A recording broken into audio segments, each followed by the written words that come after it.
Welcome to the Gilded Flask, where adventure is never far. My name is Barry, and I will be your DM for today. And I'm joined by three amazing people. Please introduce yourselves. I am Anne, and I'll be playing Vienna Tilton. I'm Daniel. I'm playing Agnes Lasna. And I'm Marissa. I'm playing Eletria Vitara.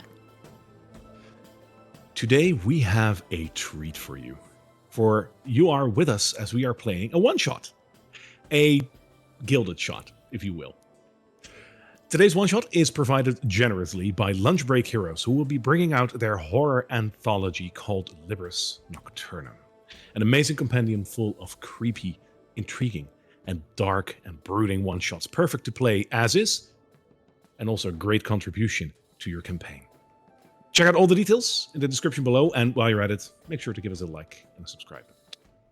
This Gilded Flask one-shot is sponsored by Lunchbreak Heroes' new horror anthology, Sleepless Nocturnum, an amazing bundle of 13 terrifying adventures for levels 0 to 12, such as The Fog of Waymore, Hell Comes Knocking, or the one-shot we'll be playing today, Sleepless in Scarsnik. Check out 5ehorror.com for more information on the Sleepless Nocturnum. Today, we will be playing one of those stories of the Sleepless Nocturnum called Sleepless in Skarsnik. This one-shot is an absolutely interesting little story, and I really can't wait to share it. And you guys are looking absolutely amazing, and I can't wait to hear you guys' backstory and see what you made for this little intriguing story here. So, let's not wait, and let's go ahead into the tale. Follow me.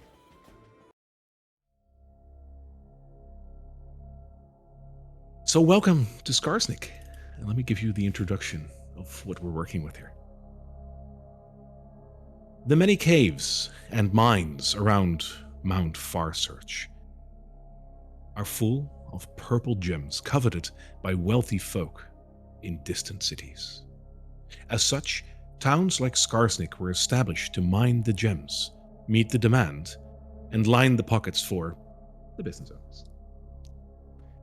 With over 200 people in town, most of whom are miners or lumberers, Skarsnik is the embodiment of a boom town. The town is claustrophobic inside its wooden palisade, with buildings pressed against each other. Narrow, dark alleys wend between the buildings, the narrow turns hidden by the mist that flows down from the mountain to flood the town and the forests beyond. In the center of Skarsnik is a guild hall, where the Miners' Guild operates. Beside the guild hall is a 3-story stone tavern surrounded by market stalls, where locals once hawked their important wares. They now stand silent, empty, and neglected. The inhabitants of Skarsnik have sworn off sleep, and they are losing their minds to sleep deprivation. As a last-ditch effort, one of the locals, a blacksmith by the name of Dern Suitbeard, made a call for aid and sent a pleading letter to the Council for the Removal of Eerie Esoteric Problems, or CREEP. The Council took notice and sent their top agent to the town. However, sensing she might need some extra help with this investigation, she hired 2 individuals that came highly recommended. Your story starts aboard a wagon in a caravan that will pass by Skarsnik. The ride isn't exactly comfortable or pleasant, but it beats walking, and it gives some time to talk before you arrive. Well, the 2 of you certainly came highly recommended. Thank you for joining me today. OMG, thank you for, inviting us. I love your headband, by the way. It's so pretty. Yes, you were right to seek us out. Indeed. Well, I am Eletria Vitara, councilwoman, as you know, and I am a Kalishtar, so I am uniquely equipped to handle a situation quite like this one. Perhaps you could tell me a bit about yourselves. You did come highly recommended. Well, I have had dealings with darkness before, so thank you for noticing the capability before you, and you are right to seek me out. I'm interested in finding what are some of the things that are going bump in the night in the city. And Vienna here seems very capable herself, so I'd like to hear more about you, my dear. Oh, well, my name's Vienna Tilton. Pleasure to meet you again. Yeah, so I'm like hired muscle. I'm interested in this because I want to keep her safe because she's like spooky and powerful, but if she gets hit, that's like not good. But also like I kind of have a little bit of like dealing with fae magic. So in case there's any like fae magic here, I'll be able to help really well. Just as a note, if I get hit, it will also be bad. but No certainly bother, we I can want also to help you. Agnes safe. Thank you. Yes, that is why you're here. Yes, And you're Vienna, so capable. Really. Vienna, you should really keep an eye on Eletria. If anything dares to strike me, it won't live very long. That works for me. I'll stick on you like glue. Cool. Mm. I apologize. It's not the most comfortable ride. I apologize, Agnes. Did I interrupt you? I've had worse, but tell me a little bit about yourself. What has brought you to this dreary side of the world? How did you become a creep? That is actually sort of a derogatory term for the council. The Council for the Removal of Esoteric Problems. It is a bit of a long title, and we are working on that. Yeah, so the CREEP acronym really were... If you wouldn't repeat that, that would be great. Okay. Sharing. Right. Yes, but as a council member, we were contacted by Durham Sootbeard. And told of a problem here in the town where its people, well, they haven't slept in long enough to be very disturbing. So I think for the first part of our journey, we'll meet up with him, I hope, and we'll discover what's happening here, and we'll be able to fix it and make the people safe, because that is what we're here for.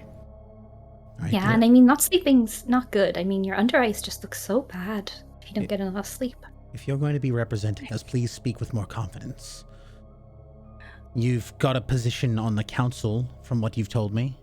I assume that Yes. comes with duties, responsibilities? Between you and me, I'm newly elected, but I am very qualified, I assure you. And Wonderful. thank you for the note. Thank you for that note, and I will absolutely be more confident when I speak. Good. That sounded really confident. I think you're already getting there. You're improving. Thank you. Thank you. Well, Vienna, your connection to this council is... So why do they seek you out? What have you been up Oh, to? so like my like dad is like, well, my adopted dad is like an archfey, so like, you know, they like, in case there's anything fae going on, like I have a good connection to that. And like I got a little bit caught up in some business regarding that a while ago. That's why the council kind of just has my name on record. And also, I'm interested in this. I've heard Derman is like a really good like weapon maker, and if we find one of those purple gems, I kind of want it on my battle axe, and she'll like show you her battle axe, like kind of show it Lovely. off a little bit. Yes, I think it would be really cute. I'm certain I can investigate as to the properties of this purple gem, and Hmm? it may be of use to one of us. We'll find more for your Well, great. collection. Well, this is going really well. I'm really happy with this group. I think it was a perfect decision. And now we only have, 45 minutes until we get there. So, regroup, think about your strategies, come up with a plan. And when we get there, we'll go in as a united front. This is going to be great. It's going to be great. Hands in. Come on, we're a team. Hands in. Oh, She'll like, hold her hand out. Yes. Agnes just glares, and a tiny, like, winged bear comes out of her bun and then lands on your hand. Oh my god, it's so cute! Put What's its name? yourself Right? away. It doesn't have a name. It doesn't need a name. Not fun. We should give it a name. What's your name, darling? It just sort of like coos at you, but then it dejectedly comes back and goes back into her bun. It doesn't need to be referenced every 5 seconds. It is a burden, nothing less. Burden is a nice name. Yeah. Burden. Burden, I like it. yeah. I'm fine with that. She'll just You guys, look out the window. You guys will talk a little bit more as the next 45-ish minutes indeed pass before you arrive in the city. Great introductions. Oh my god, you guys are a bunch. This is going to be fun. All right. So, let's head into the town of Scarsnik. You three arrive in Skarsnik haggard from your journey through the mist-hollow woods. As you leave the caravan, you stand at the entrance to the town, and one of the caravan guards looks at you as he gets back up on his wagon, and he says, "I hope you got a good reason to be here. Skarsnik supposedly ain't what it used to be. If you're looking for the end, it's straight ahead and to your left." Oh, hello. I am Eletria Vitara from the council. Perhaps there is someone here to greet me, or... Maybe you know what? the guild hall? Right. Actually, I remember that. We are supposed to go directly to the guild hall. Perfect. Right. Right. Well, the guild hall's right next to it. It's on the right side. Thank you. Yeah. We might get lost. Can you, show us? He just points down the road and he says, "Over there, first building on your left before you reach the cross section. And the building on the other side, that's the miners' guild thing." You know what, dear? I think I've got this. Mm-hmm. So smart. Thank you. All right.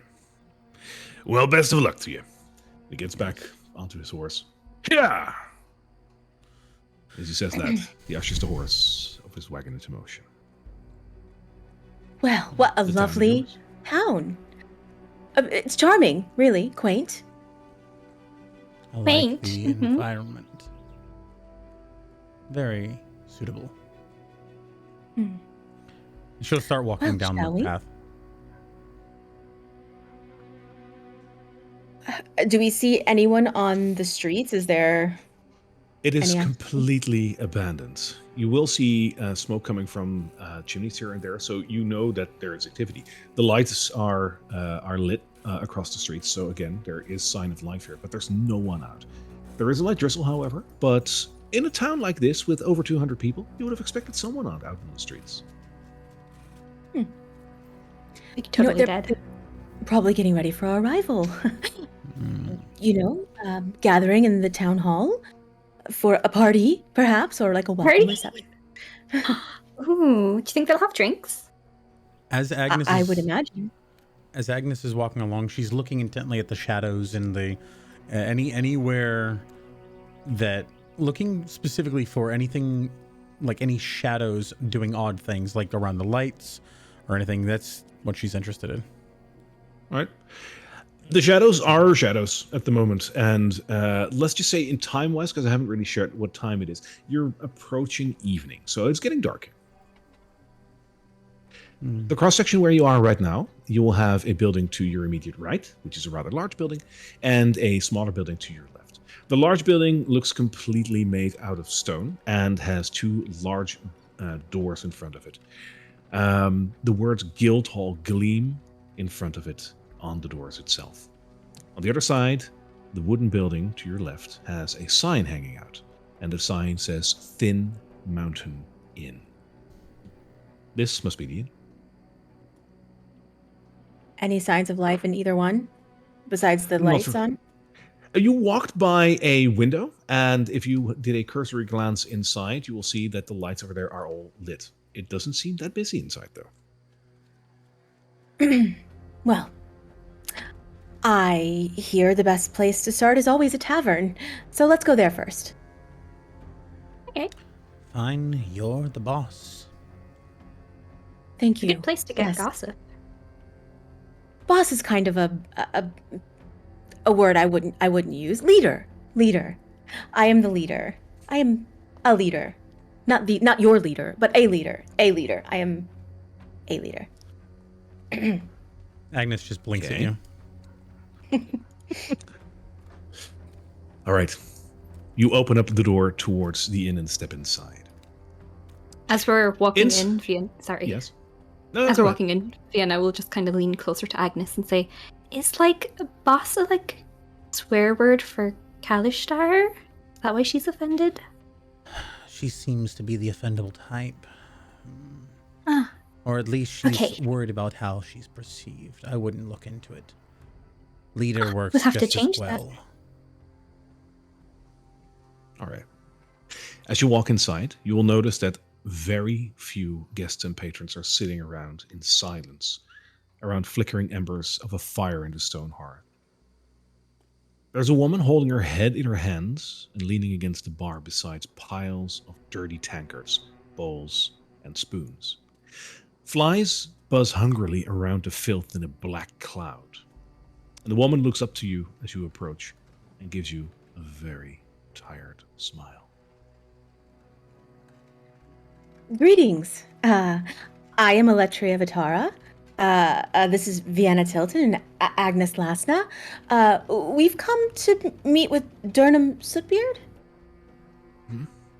Oh, that's the, what do you call it? The blacksmith in town. Yeah. Sorry, where are my manners?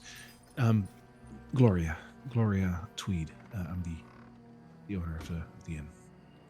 Anything I can help you with? Agnes is staring intently at her and just looking her over and noting the symptoms or whatever this is. Sure. Give me a. Are you looking for it from a magical point of view or from a medical point of view? She's dealt with the darker side of magic before, and she's looking for yeah, she's more of a magical side, so she's looking for magical side effects or any symptoms, anything that she's aware of from Fair past. enough. Then let's have our first roll of the game. Do an Arcana check. Ooh. I'm gonna use this die, first die. 19. I got a total of 24. This woman is really, really tired, but you don't really see any magical signs that would indicate that this is some sort of spell or anything that would cause that, just off the cuff. She's going to cusp her chin and like lift her head up a little bit and look around, almost like a doctor, and saying, "You don't seem to be afflicted by any form of charm or sleep or Hey. demonic possession." And she'll let her go, very, very like no bedside manner, and just say, "Have you been dealing with any fae or any demons recently?" No, I haven't been sleeping for a while. No, you haven't. There's nothing wrong with me. I just haven't slept. Oh, why not?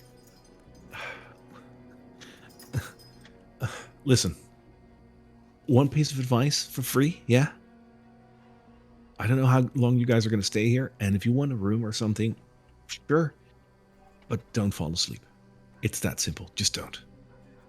Why? But like, what happens when you fall asleep? I don't know what it is, but when you fall asleep, and this happened since like a week, when you fall asleep, you get these horrible nightmares. Like really, really horrible.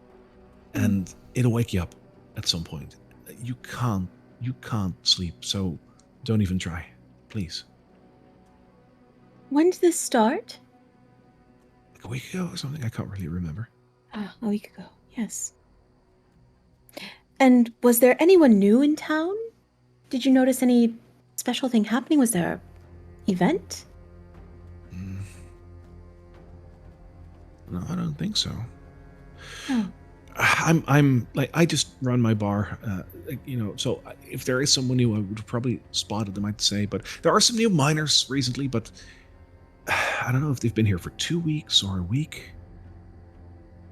You might want to ask the guild, the miners guild. Maybe they know. Yeah. And that's just right across the way there. The Miners Guild. Across the street? Huh? Oh. Yeah. What were you looking at? Hmm? What were you looking at there? You were kind of looking away. You spot something? No, I thought I saw. It's probably because I'm pretty tired. When she says that, I'm going to reach out with my fey magic, and you see almost kind of all of the glittering glamour that she has on her pieces of armor and all that kind of stuff start to shine a little bit, and I am going to use my magic awareness to open up my awareness to the presence of concentrated magic. Until the end of my next turn, I can know the location of any spell or magical item within 60 feet that isn't behind total cover, and when I sense a spell, I can learn the school of magic it belongs to. You will notice absolutely nothing. However, those who have a passive perception of 12, and I'm very sorry, but you're the only one that doesn't have that, Vienna. I'm too busy sparkling. Yeah. Yeah.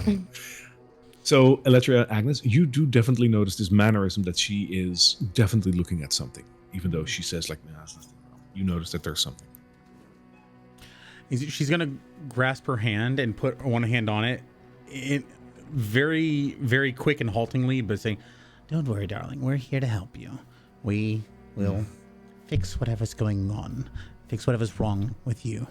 So, well, you seem like a very you're like a doctor or something. Something I like guess. that. Yeah, maybe you want to talk to what's her name? She runs the apothecary here. She's recently been mixing up some sleeping medication for everyone because you can't stay awake for this long. What is her name? Oh, is it something with an 8? Henrietta. She's a little further into town. She runs a potion shop. Maybe you want to ask over there as well. She has been helping out, I think. Thank you for your help. Now you just rest your eyes and try to keep yourself busy, darling. You want to drink something or No. And she just turns and walks away. No, we are on official business, and don't you worry, we are absolutely going to figure this out and help you. You'll be sleeping in no time. Or you'll die, but probably the first. Okay. Definitely the first. Definitely the first. One can only hope. All right. As you turn around to walk outside, the door actually opens up again. And someone comes in, and I quickly have to move your token back a little bit, Vienna, because my token is just underneath that. Thank you. There we go. The door opens up, and a gentleman walks in. And he looks at the three of you, and he says, sorry, I didn't know there was that many new guests. Hi, were you just going out? Yeah. And how are you? Who are you? Oh, I'm Joseph. I work in this town. Are you a miner or are you a shop owner? No, I'm one of the shop owners here. I was just coming in for a cup of coffee.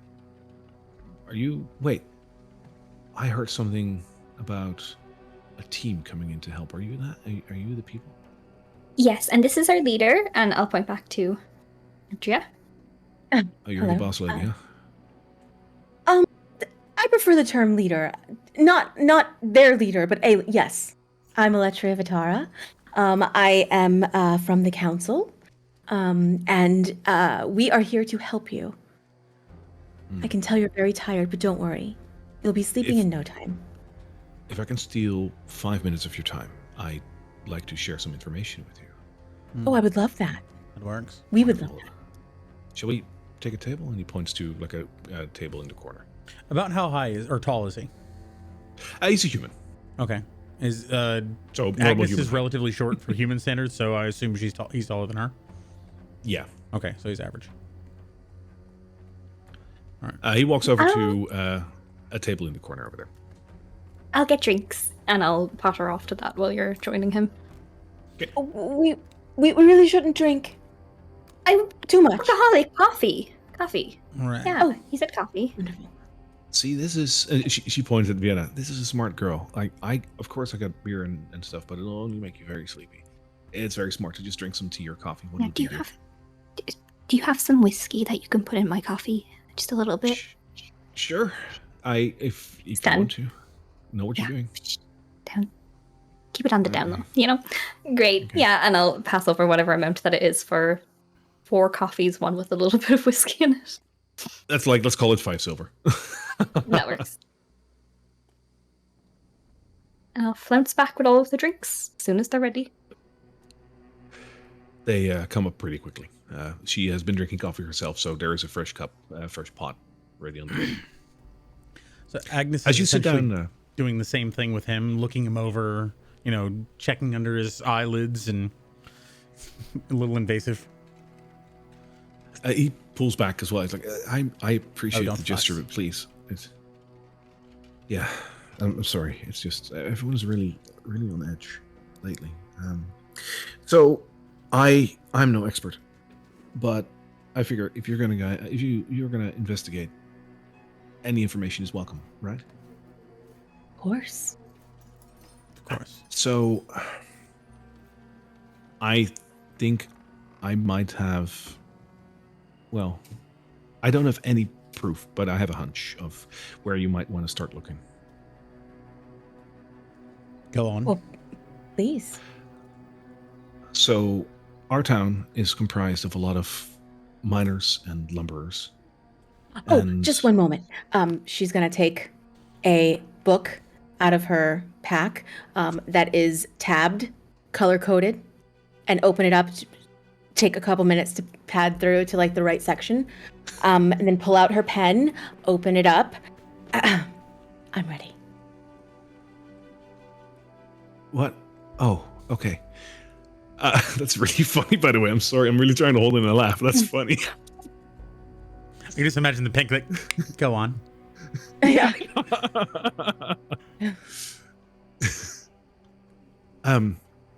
So we are like mostly miners and lumberers over here.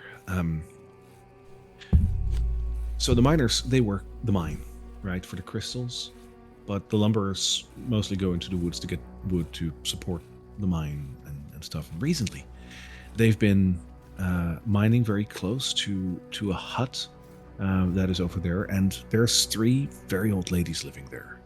Now, I don't know the first thing about magic, but they live a very weird, like clustered life away from the town. They every once in a while come into the town and they sell like mushrooms over here to the lady with the potion shop. And it's been said so many times already that has to be a connection. Those 3 women must be witches or something. Now, I don't want to accuse them, but I do feel that sounds fair. These nightmares are not natural. The tiredness is maybe because we haven't slept for so long, but these nightmares are unreal.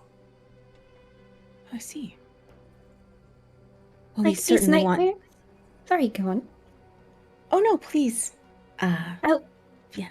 yeah. So like people keep saying like nightmares. Like when I have nightmares, it's like about being like poor and desolate. But like what are your nightmares like? Like what are the descriptions? Is it monsters or like? Oh, it's different for everybody. For me, the last one I had, which has been a couple of days now, thank the heavens, there was this giant creature that had like 8 legs protruding out of its back, like a spider, like human. And it grabbed me and put its legs around me, and then it tried to kiss me. And then I woke up. It was I know it maybe to you it sounds silly, but to me, that is the most horrid thing ever. How dreadful for you. So they're like specialized. That's not good. I guess, yes.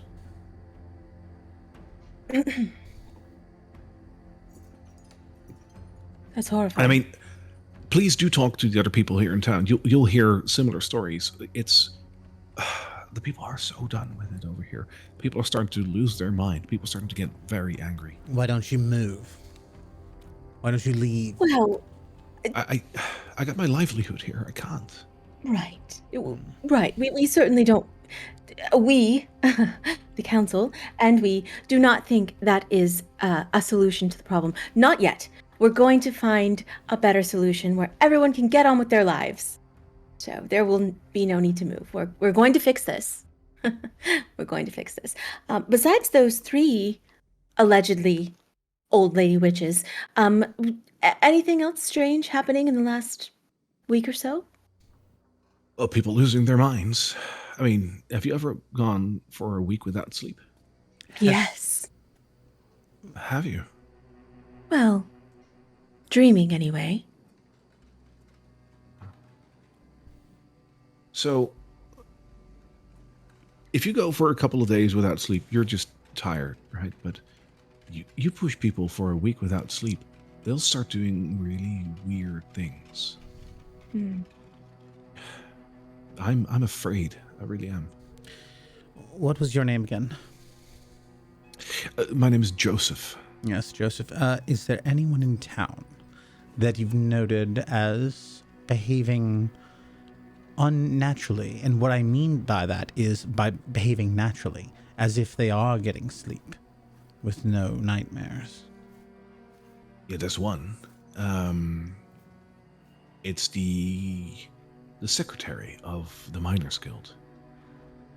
She isn't affected at all by this. Interesting. Do you know her name? No, I have no dealings with the Mining Guild, so...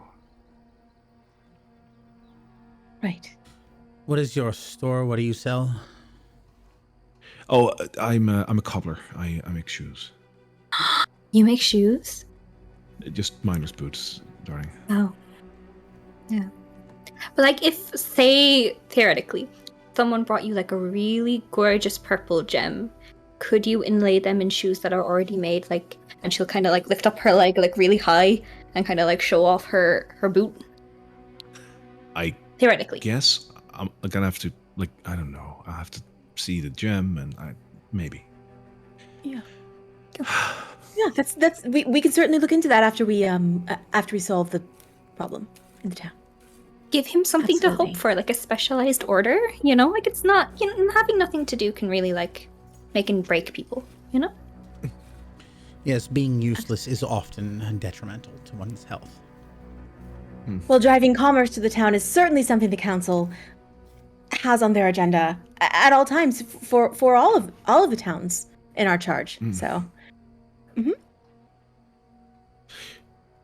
I guess, once we've gotten some sleep, I think, and as you were talking, you suddenly hear a loud scream upstairs, followed by muffled yellings for help.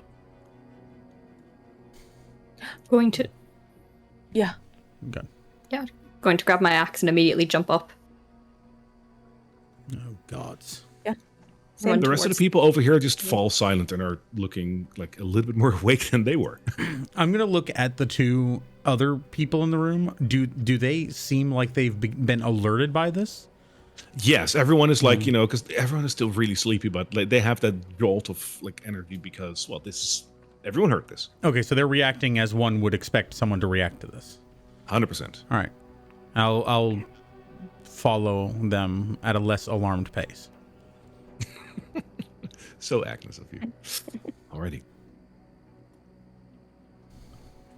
You run upstairs. As you come Hello? upstairs, you can hear the yellings for help coming out of one of the rooms, and you have a feeling it is down the hallway to your right. Am I on this map? You should be. If you don't see yourself, I can Yes. re-add you. Hang on. If you can re-add me, that would be wonderful. There you are. Perfect. Thank you, sir.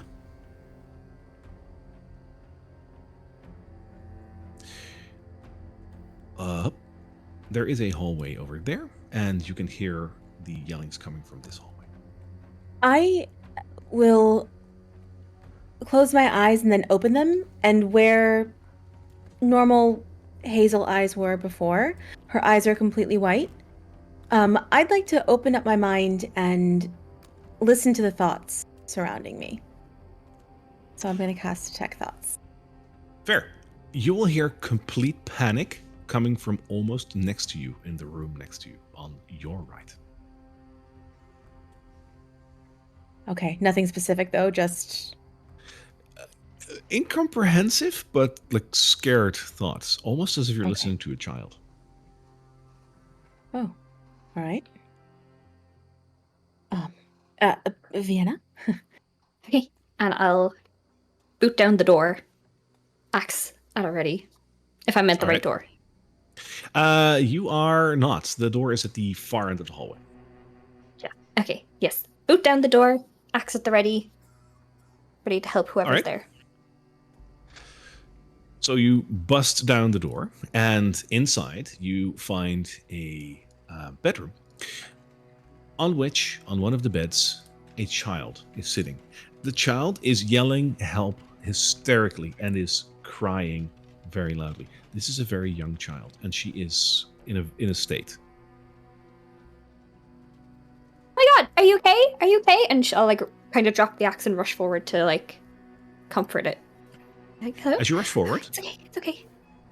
As you rush forward, you will notice that the curtains are currently flapping, and there is some broken glass on the ground.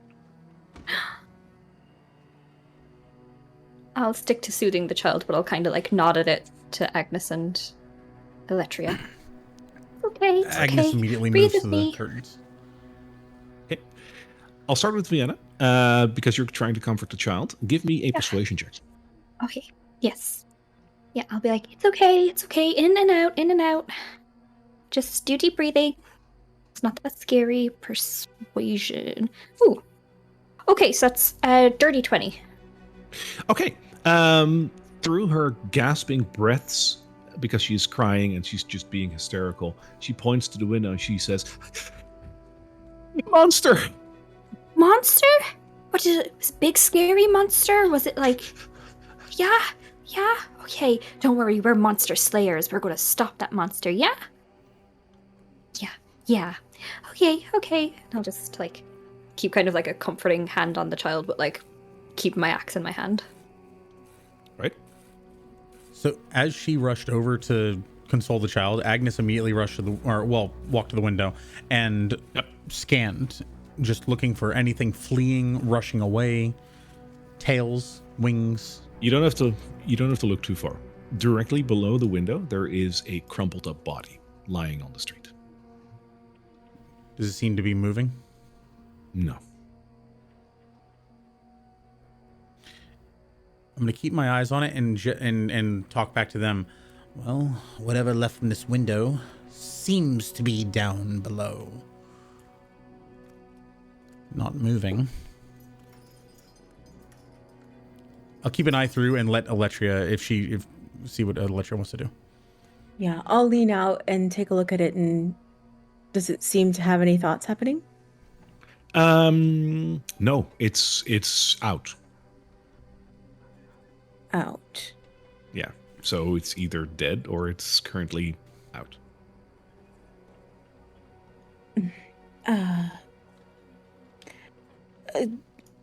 Vienna?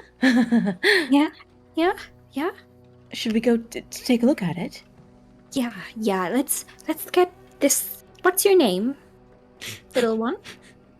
I'm Esther. Please don't go. I Okay, can you're help good. the child if you want to go investigate the body. The monster came crawling through the glass and she dragged mommy away. Oh. Okay, well, we're gonna take it. Do you know the bar lady downstairs? Have you met her? Mm-hmm. Yeah, she's really nice. If a little sleepy, we're going to take you down to her and she'll protect you, okay? While we go look and see what's happened to your mom, okay?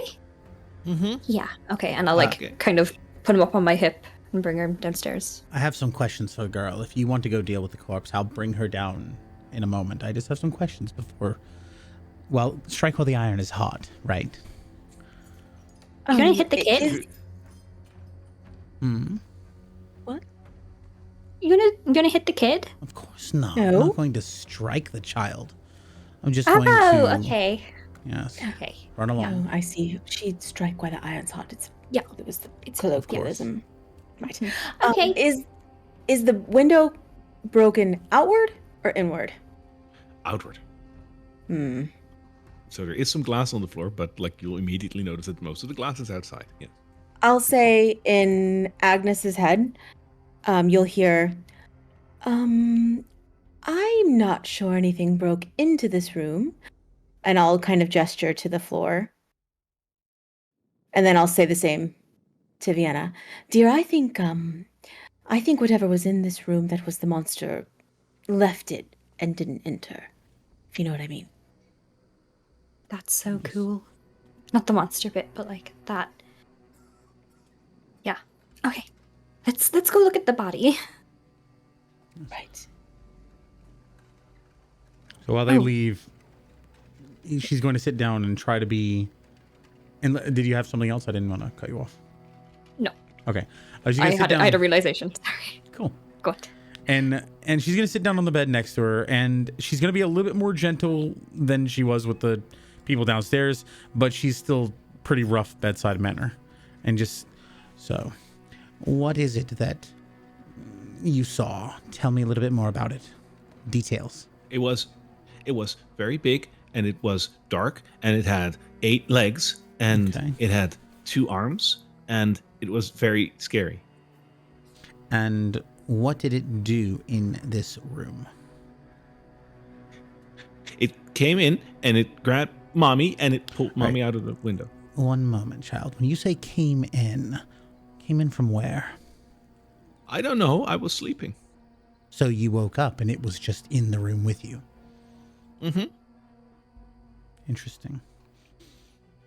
All right, come along. And as we're walking downstairs, she's also going to be looking in her ears, the back of her head, anything that looks off. Give me a medicine check. Okay. That is a 10. She looks like a kid. Okay. So yeah, we're walking along. We'll walk downstairs and I'll leave her with the bar lady. Cool. Then we will be switching back to downstairs. Yeah, I just head immediately outside.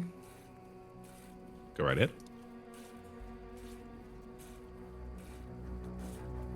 Flank. Matria. Oops. This little girl has had a scare. Please make her less scared or something. Oh my! Were you the one yelling?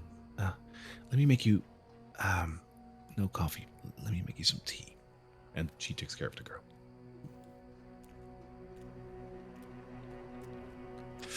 As you come into the street, the body is still very much there. If you come closer, yeah, like this looks like a female person that possibly fell out of a window. If you want to know what happened, which I think you do, someone might want to do a medicine check. I'll step back. Do you? Okay, I was gonna say, do you let? Yeah. Are you trained in any form of? I can see if there's some residual magic or anything on her, but I've never really been one for. Or most of the information was. Never mind. I can take a look. Great. It seems our little friend in there got quite the shock. This, whatever it was, didn't necessarily enter the room. She only woke up to see it in with her. So, you were right, clever girl. And I got a 15. Cool. You will notice that she is still alive. And you will also notice that she is gravely wounded, as if she would have fallen out of a building.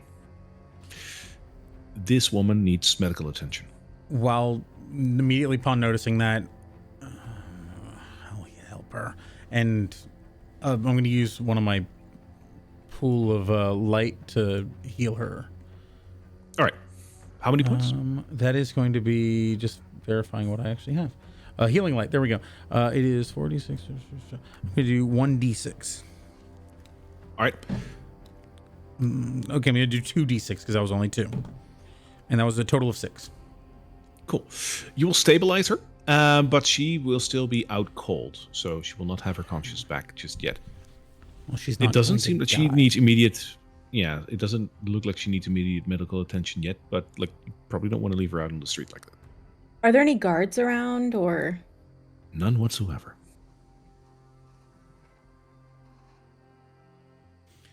She's just a human, right? Yes. So I'll bend down and scoop her up, kind of hold her in my arms and kind of wait for orders. Like, what should we do with her? Should we go to a doctor? Should we put her back upstairs? Like, Right. No, we should. Certainly, there's a doctor in town. I'll ask. I'll pop back into the inn and just say, "Is there a place where you take your wounded, or a doctor of some sort, healer?" I think so. What's if only I could think of a name.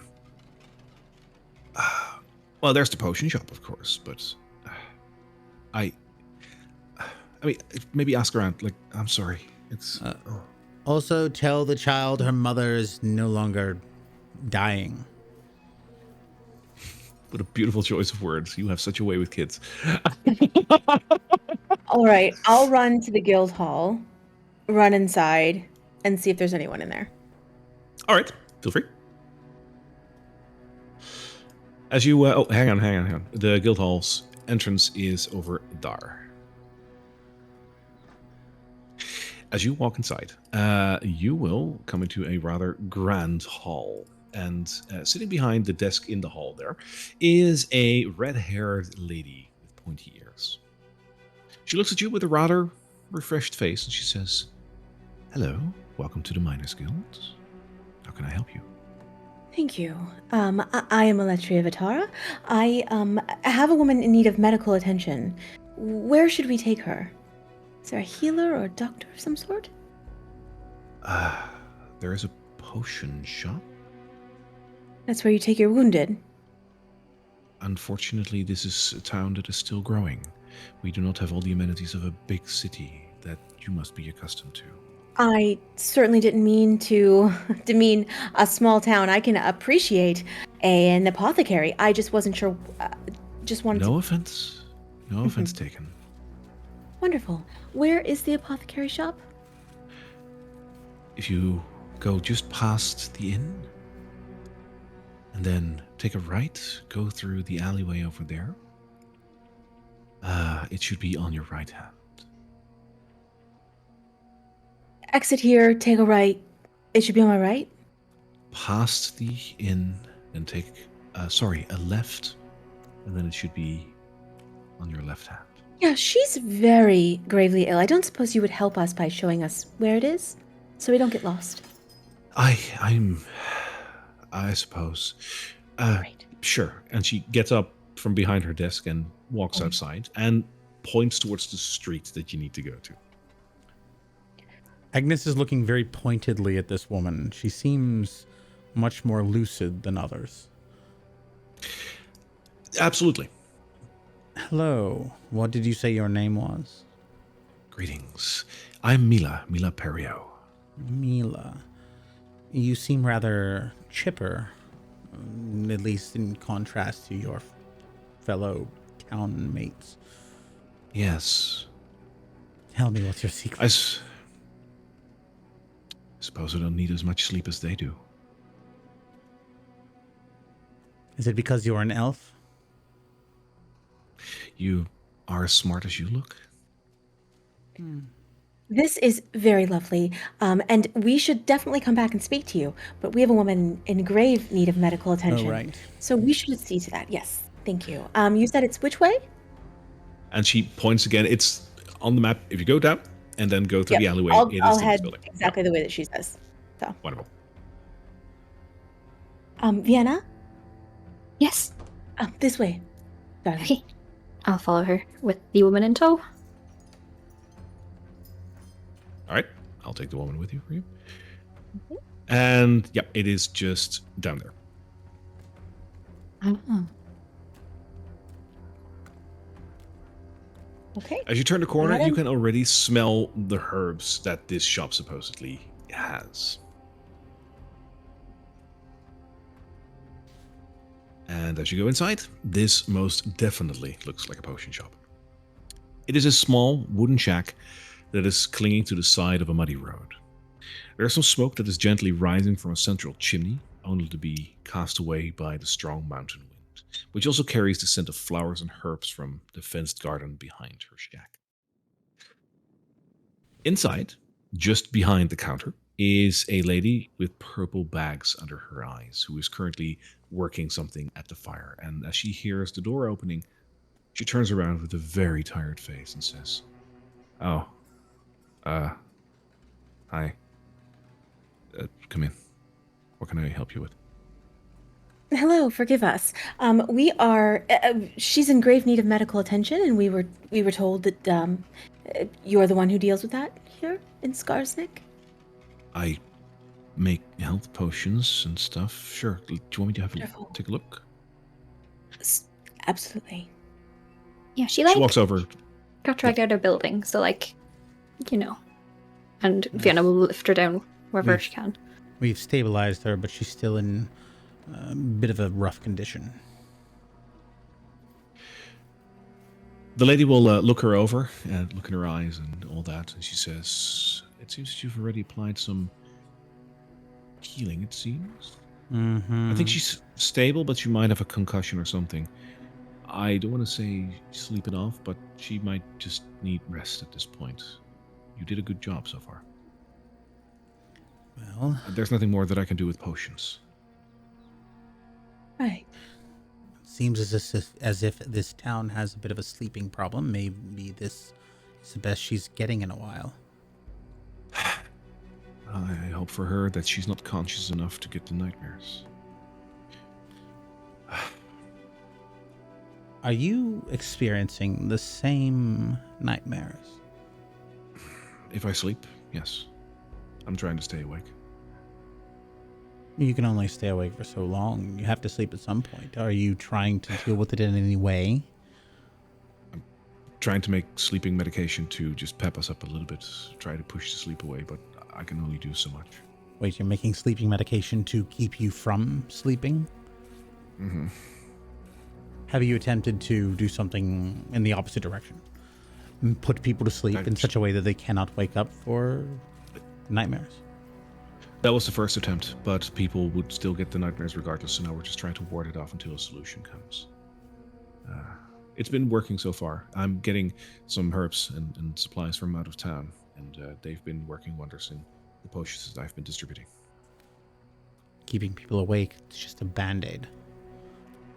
I know, but it's all I can do for now. The mushrooms that I've been getting work wonders, though. What do those mushrooms do? I get them from the ladies that live in the forest. They have been selling them to me, and it seems that they help in keeping the people awake. When did they start? Let me go back for a moment so you can understand. Did you approach them for the mushrooms when you needed them, or did they sell them to you at the beginning of all this? No, they've been selling some wares to me since before that, yes. When specifically did the mushrooms come into play? Oh, they do every once in a while. They're seasonal, so. So these mushrooms had use before all of this nightmare business. Oh, I use them in like 6 different potions, yeah. Interesting. And how long have you known these women? think just about as long as I've had my shop here, which should be about 20 years. Oh. Right. So they're not new to town. Oh, no. They lived here before the town was erected. Have you noticed anyone new in town? Right around the time this all began? A couple of new miners, I guess. The miners come and go all the time. I see. Mm-hmm. Has anyone brought you anything unusual? Or asked for anything unusual?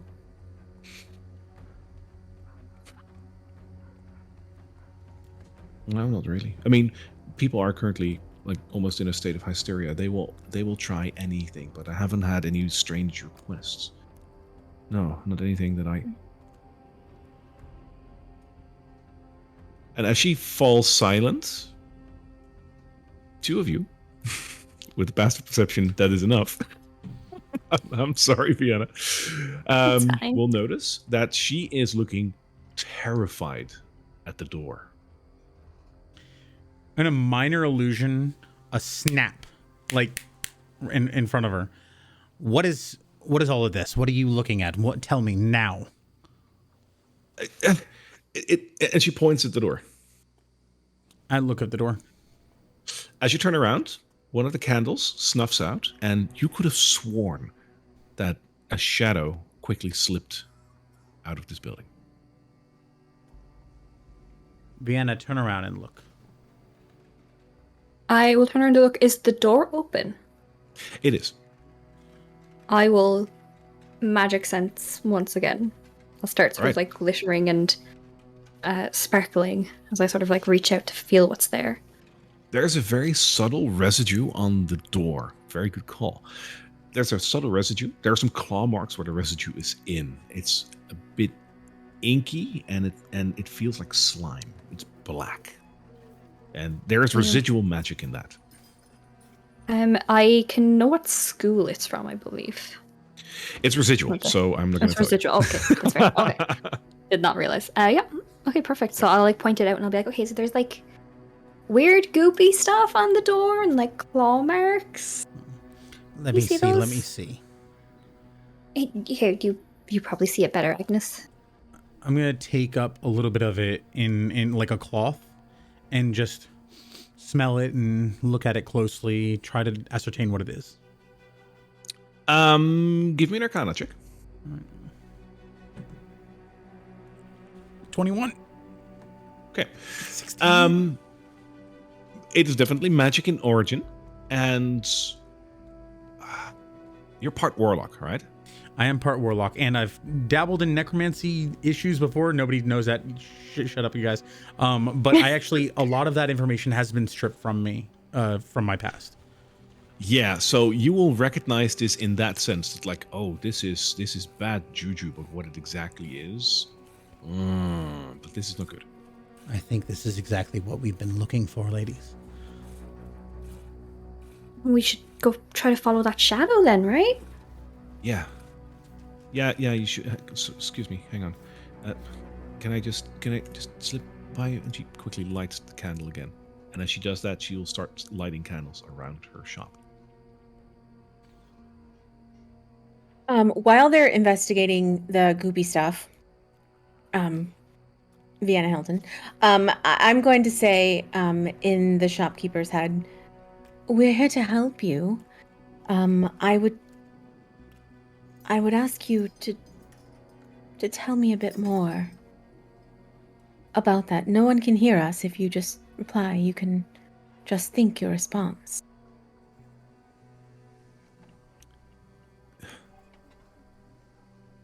I don't know what that was, but it looked like a man with a very long neck and very long fingers.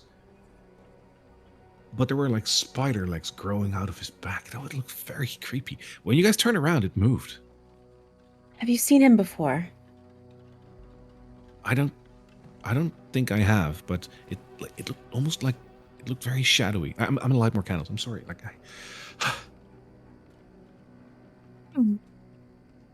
It's like shadow stuff in the Fae realm that's not great. So like if we're dealing with you said that in her head, right? Yes. She might have responded out loud. I don't know about that. Did she respond? You know what? As a matter of fact, because she's very tired, I'm going to roll on that. Because I don't know if she would have responded. Nope, it's below 10. She will have said that out loud. There's like weird shadow stuff happening in the Fey realm sometimes, like in different like forests and stuff, and it's really not good. Like maybe it's something like that. Yeah. Especially with the description, like the long neck and the long hands. I've seen a couple of people who look like that. You have? A little bit, but like I don't know what they are. I just kind of see them in passing. You know, Oh. see all sorts of creatures there. There are also Right. those who dabble in more frowned upon, let's say, magics that make deals with creatures of more of an undeath, if you will. But Necromancers. something like that. Right. I think we should either go to the mines or the guild hall again. I don't suppose you would help this lady back to the tavern for us, do you? Well, she looks a lot stronger than I am. And she points at I Mira. am. Yes, Yeah, but I this could take lady her needs back to the rest. tavern. Oh, I guess, yes, there are beds there. All right. All right. We're going to go take her back to the tavern and then we'll go to either the mines or the guild hall again. Well, like the Right. guild hall is like on the way, so we might as well go. We have to see Durham anyway, you know, just to Right. get his scoop because he might know a little bit more. Great. Okay, I'll pick back up the woman and we'll head off towards the tavern. Alrighty. So, I don't know how much, if this is, let's see if you'll allow this. My little Go ahead. companion, it's mostly useless, of course, but it does have a little bit of extrasensory perception. I'm going to ask it to poke its head out, keep a bit of an eye out around me for hidden things. Basically, Pseudo Dragon has 10 feet of blind sight, and I'm just keeping an eye out for things that I miss, so to speak. Okay. In the Sure. immediate area around me. Yep. Right. I will keep that in mind. Make yourself useful and keep a bit of keep an eye out, or whatever it is that you have. For the purposes of, we don't have to completely roleplay that out. If you deliver her at the inn to just basically, she already has a room there, right? Because she fell out of it. If you basically want to get her back to her room, then we can accept that as such and move on. Yep. Okay. I'll give like the kid a pat on the head on the way out. And Your mother is going to be Everything's fine, gonna and be everything's fine. going to be fine. You hear chop Great. chop, have a lollipop. Bye-bye now. Guild hall then? Guild hall. Righty. Miss Mila Perio has taken place behind her desk and is working on some paperwork. Ah, the seasoned adventurers. How can I help you? Information would be a start. You'd want to talk to the guild master then. I also would Fair like enough. to go along. Sorry. No, go along, Vienna. Yeah, we have like an appointment with Durham. He's like, Durham? Oh, he's a Durham? town smithy. He's like, if you go around the building a little further away, he got his smithy over there. oh, No, Maybe our here. guild master. Sorry. Our guild master is Mr. Graffi. I do want to ask you a bit of a question, though. You say that you don't necessarily sleep in the same way that everyone else does, but you definitely must rest.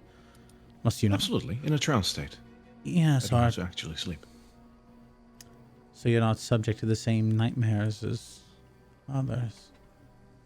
I don't believe so, but that is as much of my personal medical information as I am willing to share with you. Certainly, you can keep your droll life to yourself. But have you seen any tall men with long fingers and legs where there shouldn't be? No. Really? She hesitated there. I'm going to... does she seem like she's lying? Give me a perception check. more like insight. It's I like person. Yeah, I like inside is better. perception. Fair enough. Oh, Sorry. no, it's okay. No, it's nice. I was trying to I help you. like it. No, it's good. Know your It's good. charisma casters. As sparkly as Vienna is, she's got a point. And She's really I good got people. a 14. Is insight, yeah.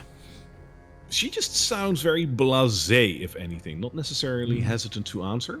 She's just blasé. What brings you to this kind of town? It seems below you, if I may say. That is, unfortunately for you, none of your business. Now, if you have any dealings with the Miners Guild, you can make an appointment to see Mr. Graffi. Great, we'd like to do that. Wonderful. When can And we on see what him? grounds? Well, I am Eletria Vitara. I'm from the council, and my grounds are that I would like to see him. So if you could trot Right. off and... Right. Your town is falling to pieces, and we're here to put it together.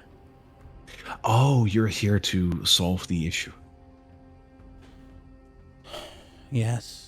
Wonderful. Well, in that case, I can maybe move you up. And she gets the agenda. Elsewise, I would have put you in for Tuesday in 2 weeks. What was your name again? Eletria Vitara. Vitaara. Vitara. All right.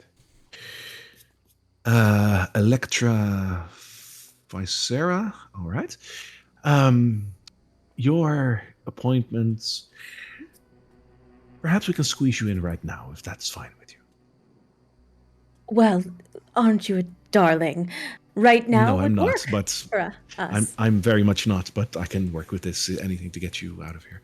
Oh, that's- What you about said your that, other? not me, but I agree. I did indeed. Who are the other two? Vienna Tilton. Pleasure.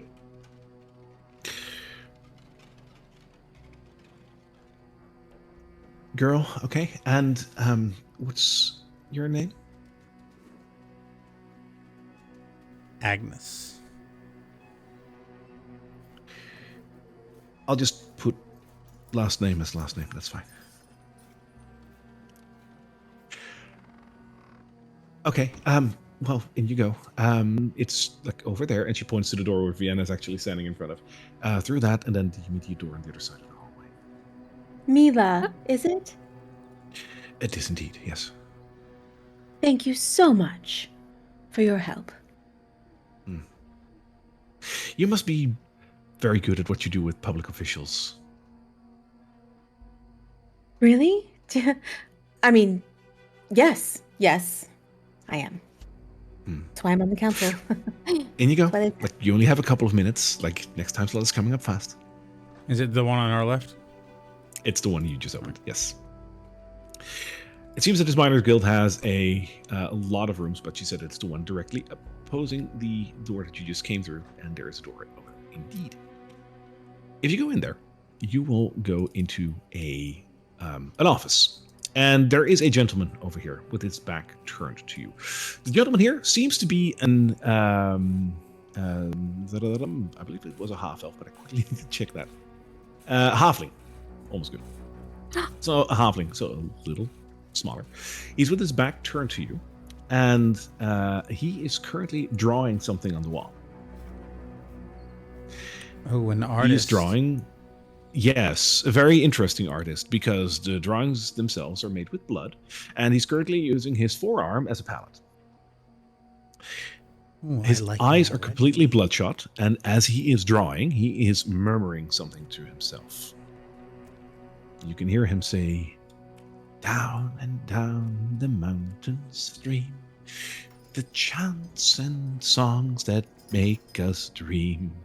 In the glittering caves of yore, this is whence the monsters pour." I'm gonna squat next to him and just watch the artistry happening. Does he even notice me? No, he's like enveloped by making drawings. Right, I think Catchy. Mr. Gaffney? Huh?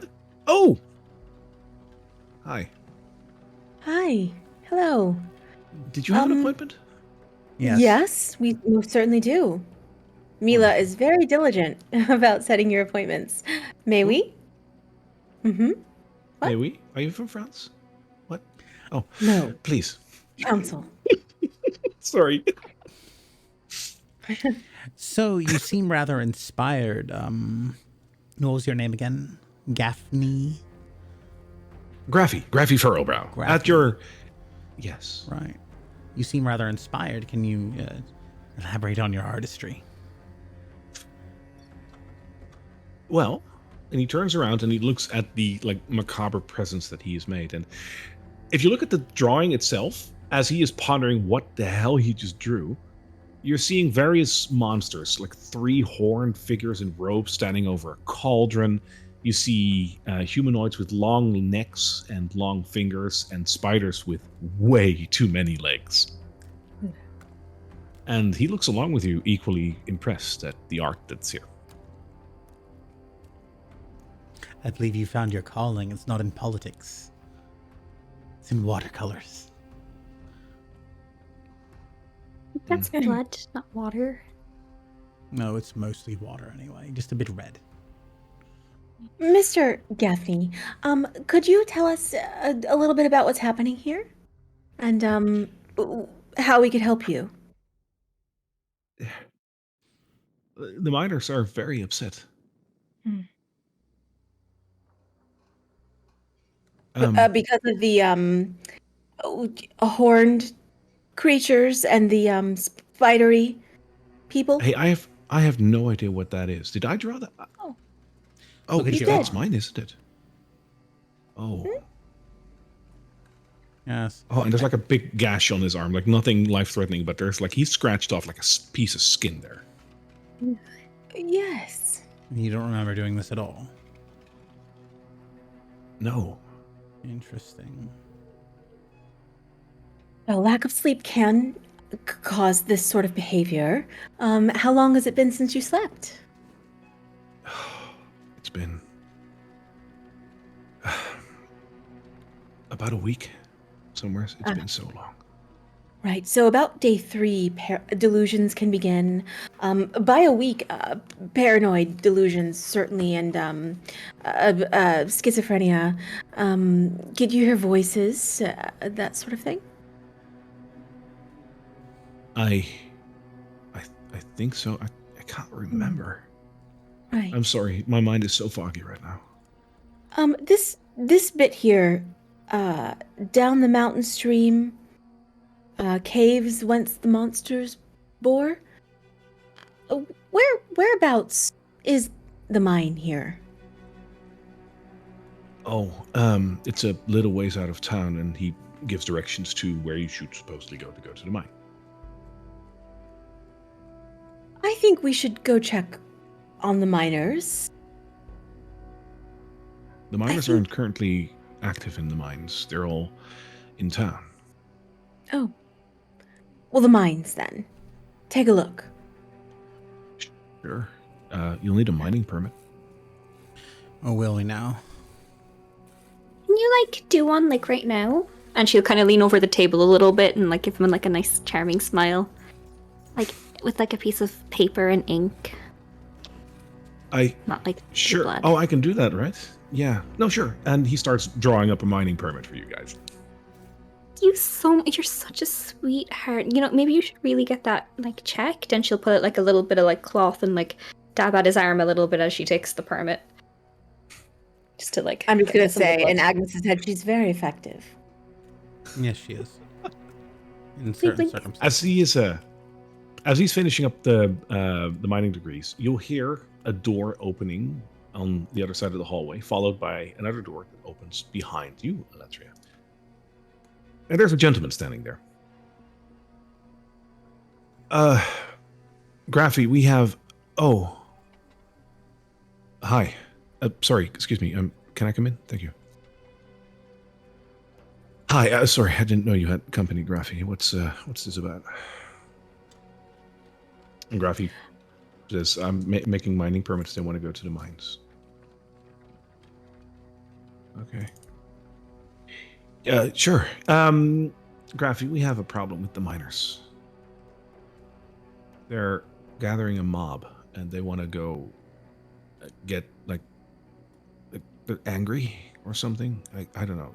You should speak to them or something. I don't Great. So know we'll where. just take that mining permit and we'll go speak to them. I'm Aletria Vitara from the council. This is Agnes Lasta and Vienna Tilton, and we are here to help you all solve this problem. So, if we could Wonderful. just get to that, because it's sort of a time-sensitive issue. Yes. They said that the mob will congregate in about half an hour or something. They're still at home. My name is Ethan, by the way. Nice to meet you. Ethan, very nice to Yes. meet you. Who are What do you, you do Ethan? Are for you work? like, yeah? Do you have like a special job? I run errands for people in town like Durham. I usually just run back and forth while he's smithing stuff. And I was just asked to deliver a message this time, so I'm just Who doing all asked sorts you? of odds and ends. Who asked you to deliver this message? Who seems to be rallying the miners? Alf, who's one of the new guys, he asked me to get everyone together. He's currently at the smithy. Hmm. We were heading right there. I'm sure if we just have like a conversation with them, he'll like calm right down, right?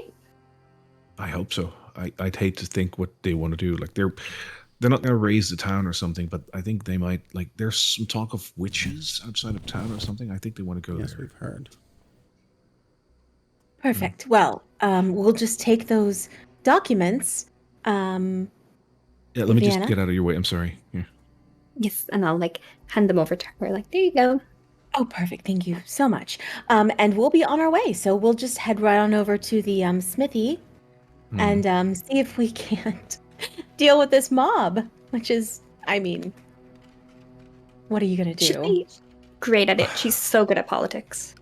I'm glad that you guys are taking care of this. I'm no good with like crowds. I'm sorry. Well, Let's see you get another cup of coffee, Graffy.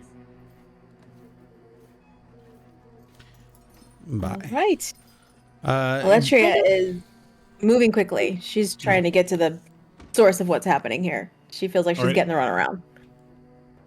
I'm going to be the last one out and say, Graffy, do take care of that arm of yours. I don't want to. I would hate to be bothered to have to fix that for you.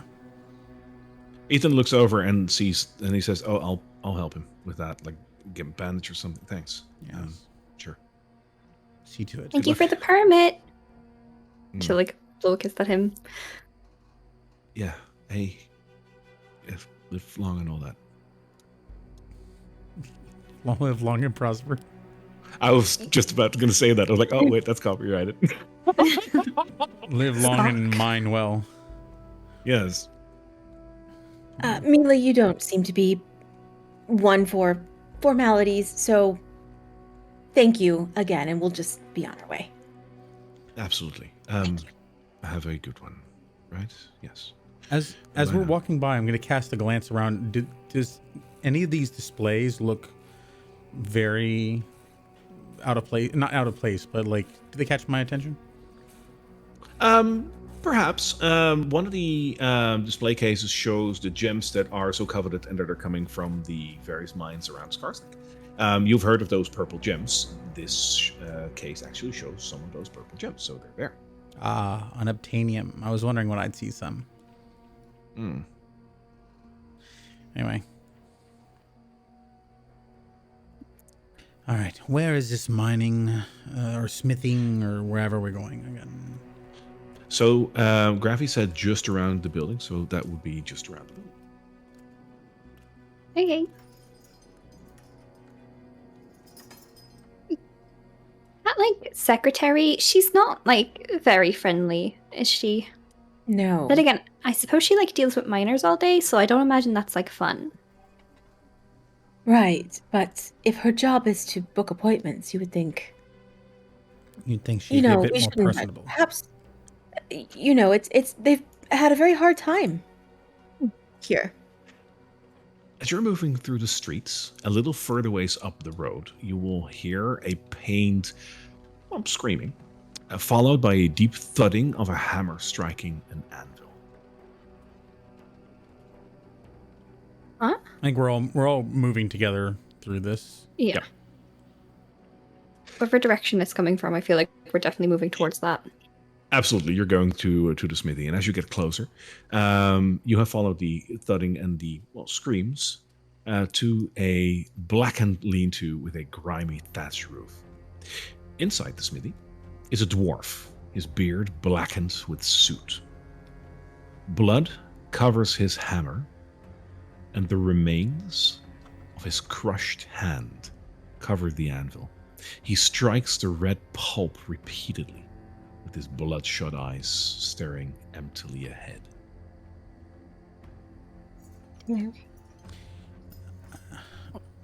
I would avoid stopping him just yet. It's probably going to be a bit of a scene once he realizes. Let's look around first. Aletria, what do you make of this?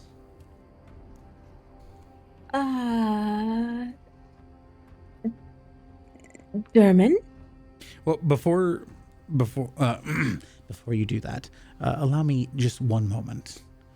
And I'm going to quickly walk around behind him and just like inspect him and look him up and down and see if my little companion notices anything as well. All right. Give me a medicine check on that. All right. And also just one more clarification. My companion cannot speak language to me, I don't think, but it can basically convey emotions. And yeah, that's so. Yeah. So you said medicine check? Yep. All right. That's a 9, I believe. Yeah, 9. All right.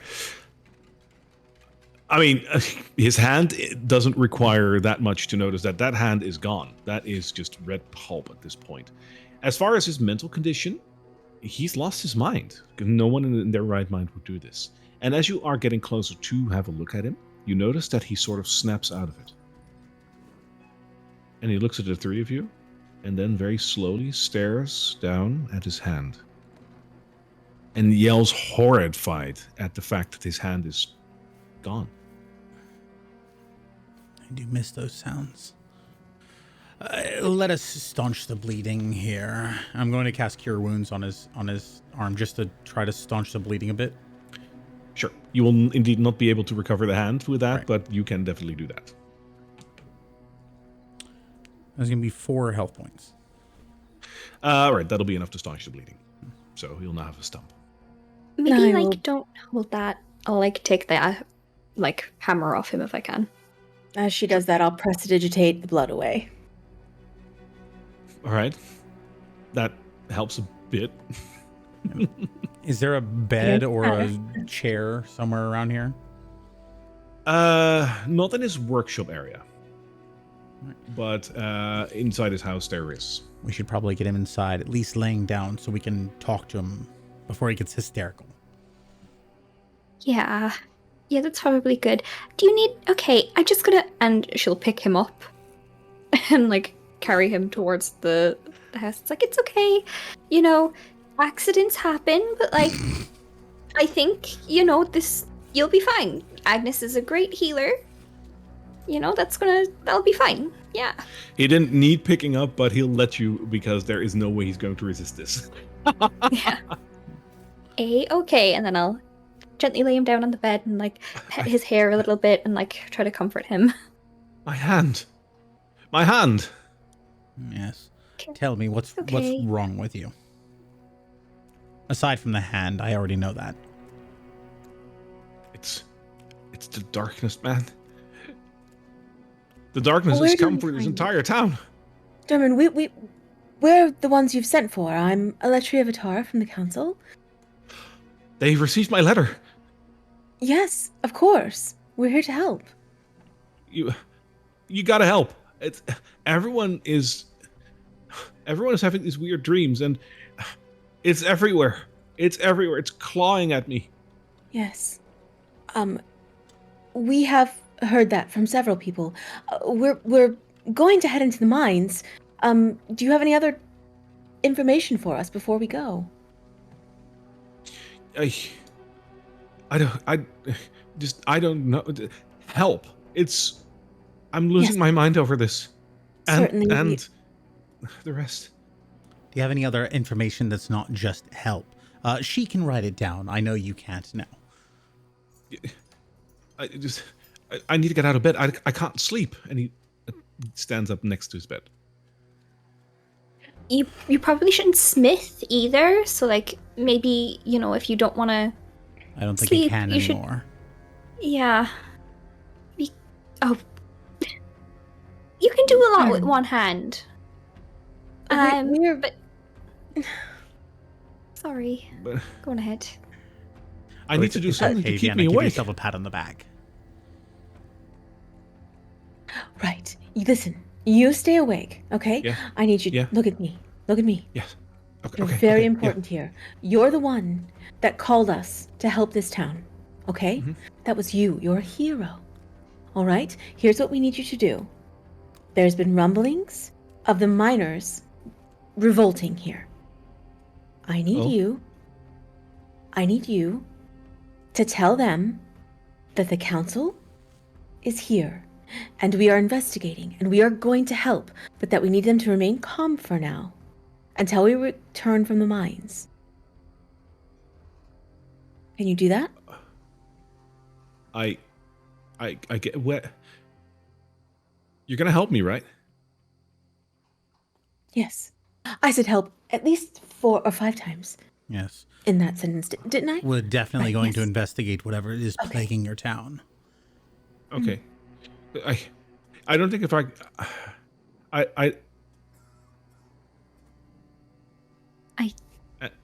he's looking just over your shoulder, Elytra. Oh. I'm gonna look. my I'm gonna God. look past at her. Feel free to do so. Just over your shoulder, in the door opening, there is this nightmarish creature that is just floating there for a moment. It looks like a gaunt humanoid figure with an elongated neck, spindly fingers, and a featureless face. Do you turn around, Elytra? I am going to look at. Excuse me. I get a cough when I'm nervous. I'm going to look at everyone's faces here. Are they all looking over at my shoulder? There's something terrifying behind me, isn't there? Elytra, please Really come terrifying. closer. Please step I can't closer. move. to I can't me. move. I can't move. I'm How terrifying. Scale of 1 to 10. Eldritch Blast Yeah, we'll be across honest. her shoulder. I'll allow you that one Eldritch Blast, so Okay. feel free. Duck deer. Oh, that's a 11 to hit. That, I believe that might actually... Wait, hang on. If I knew my own, sorry, 12. That's a 12 to hit. That 6 plus 6 is 12. Okay, so That hits. this is Eldritch Blast. I have Repelling Blast, so whatever it is, if it is substantial, it pushes it 10 feet away. Okay. All right, and then I guess damage is also a thing. I would hope that you also do some damage with that, yes. Do I have? There we go. 10. Actually maxed out. All right. Sweet. And that is force damage, right? Yes, and it's basically a line straight away from me. I'm just trying to push it away from her. Cool. As you hit it just as 10 very elongated spidery legs reach out to Elytra, barely touch her. You hit it and it just jots away a little bit. And it moves up out of your view. Please step in the door now, dear. Elytra moves. She moves. She actually jumps over this table. Okay. And then looks at the door. There's nothing there. Oh, that thing is following us. Seems to be. Hmm.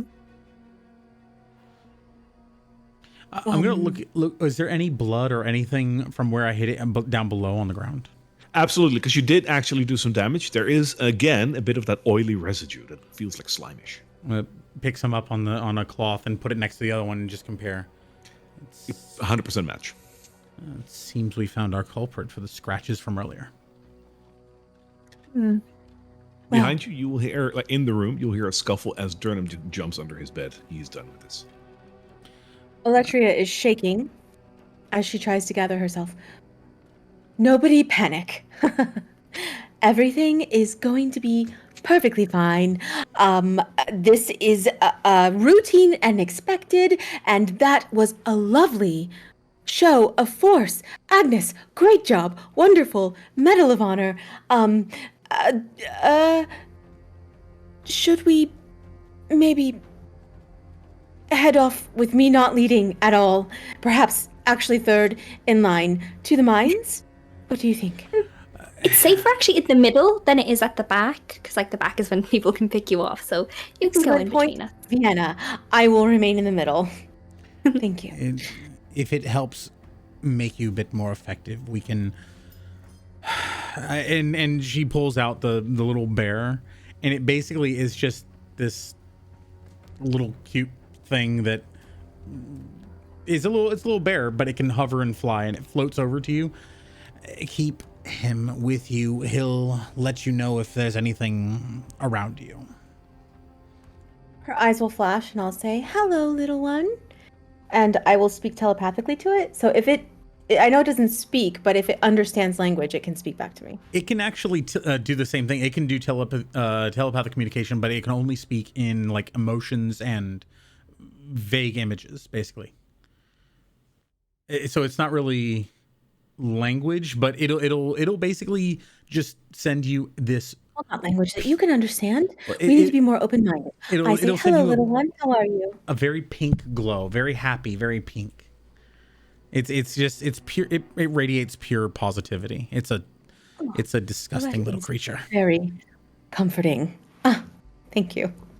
I really So cute. very helpful right now. Yes. And I will put it right here, and I will give it a little pat and carry him with me. Are they for reference for anyone watching? Aw, that's so cute. I think actually this would be better for you, Vienna. A little dog? So Bear? yeah. I think I have like a purse at home it would fit into, and it would be so cute. It would look But nice with your outfit. If It only would. you could take it from me. No, but like it's mom, so like it's not. I mean, you know, I am not it's probably great its to be taken from mother. your mom. Well, I mean, are you sure? Never mind. And I'm going to look up at the roof. Did the creature go up at the roof? So it Can I is see any a kind of sign of it? no. It's like a lean-to thatched roof, so it is open on all sides. So it must have escaped, probably. Probably. That's a Okay. All right. We should probably You have never like. know, right? You never know. It's like it's clearly like hunting us. Like I've definitely had like people who just like follow me around like this sometimes.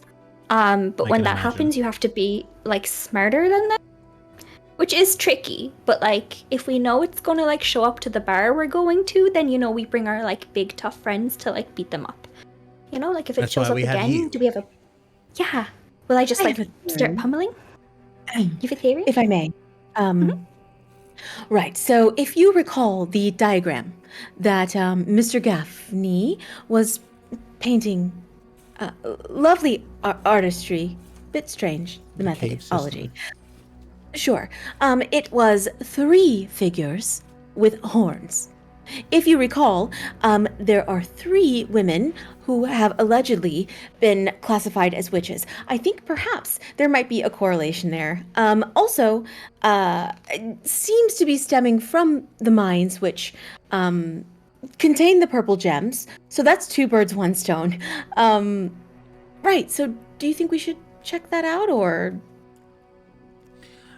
Do you want to swing You're by the leader. the Miners Guild and figure out where their little kerfuffle is? I believe that's where we just came from. Yes, they said that was going to be at the smithy. Like the mob was like gathering here for their party or whatever. I think Mr. Sootbeard is going to handle that for us. So I see what you did He- there. Handle it. I like that. Let's move along, I suppose. yes, he's most Okay. certainly going to relay the message that we are from the council and we are here to help them, and that we've gone to the mines to investigate, and that we will come back and we will absolutely have an answer for this community. I'm certain he will be able to relay all of that. But yes, I do agree with you. We should carry on our way if we understand what might be the cause Or of the perhaps we should problem. write a missive and post it to the wall. Just in That's case. a great idea. Should we Yeah. write it in Wonderful. his blood? No, There's that's not plenty of it very around. friendly. Fine. Oh, dear. I believe you're jesting. And in a time like this, Agnes. Anywho, A positive I mindset have is here. very strong. It's okay. Yeah, but yeah, like write like a little note. Just say like, "Hey, mob, like it's not cool if you like storm the guild masters or like the town, because it's already going through like so much. So like, what's the point of doing that? You know, just like pull out. We're going to sort it." That's rolled and has a seal on it with like a beautiful ribbon, and a special pen. That is beautiful verbiage. I absolutely pretend like I'm writing that, but then I actually Yeah, and write like a. I 100% want I, Vienna to uh, write this. Oh no. I need to know this Right. for canon. I need to know this for canon. Do you dot the I's with little hearts? Me? Yeah. Vienna no, probably or- would. No, Vienna, of course. Yeah. Okay, cool. I just needed to know that. Oh yes. Yeah, and like I think if you drew like little pictures of us, I think they'd be like really like assured then, because like we look so badass together. So like, you know. That is a wonderful suggestion, Vienna. Mhm. Thank you for your input. It's so received, and I validate that. Thank you. And I just continue to write on my official document that's clearly got the seal of the council on it. Right. Now, does anyone have a nail or some way to post this to the wall? I have a nail. We're in a smithy. Oh. There's plenty of nails. Perfect, Agnes. Here is the official documentation. Please place this on the wall in the place you think would be best for the most people to see. On top of the anvil covered in blood, they'll probably notice it right away. Wonderful. What? No. Actually, I'll handle this. And I will lift up, ooh, heavier than it looks. It's very weighty. Ooh. And I will take a nail and I will kind of, with my elbow awkwardly, it takes me a minute. Very delicate. But I post it into the wall and then I put the hammer down and I'm proud of that achievement. Looks very nice. You earned that This is- latte, huh? Wow. All in a day's work, eh? So, to the mines? To the mines. Sounds good. To Sounds the good. mine. Great. Right. Lead the way. As you move back through the streets, you will see a rather peculiar sight in a little corner that you just passed by. You'll see a rather tall man standing bent over a gentleman that is sitting propped up against a wall. It seems like he's unconscious. Which direction? Where are we? Oh, over there. Okay. Over there. Oh my. It's a little ways back in a little side alcove. Dear. This is something that we are working on in the council. The homeless population in all of the towns that we look over is really unfortunate. Are you stealing from him? The gentleman not nice. stands. The gentleman stands back up and looks at you as you approach him, and he gives you a very subtle smile.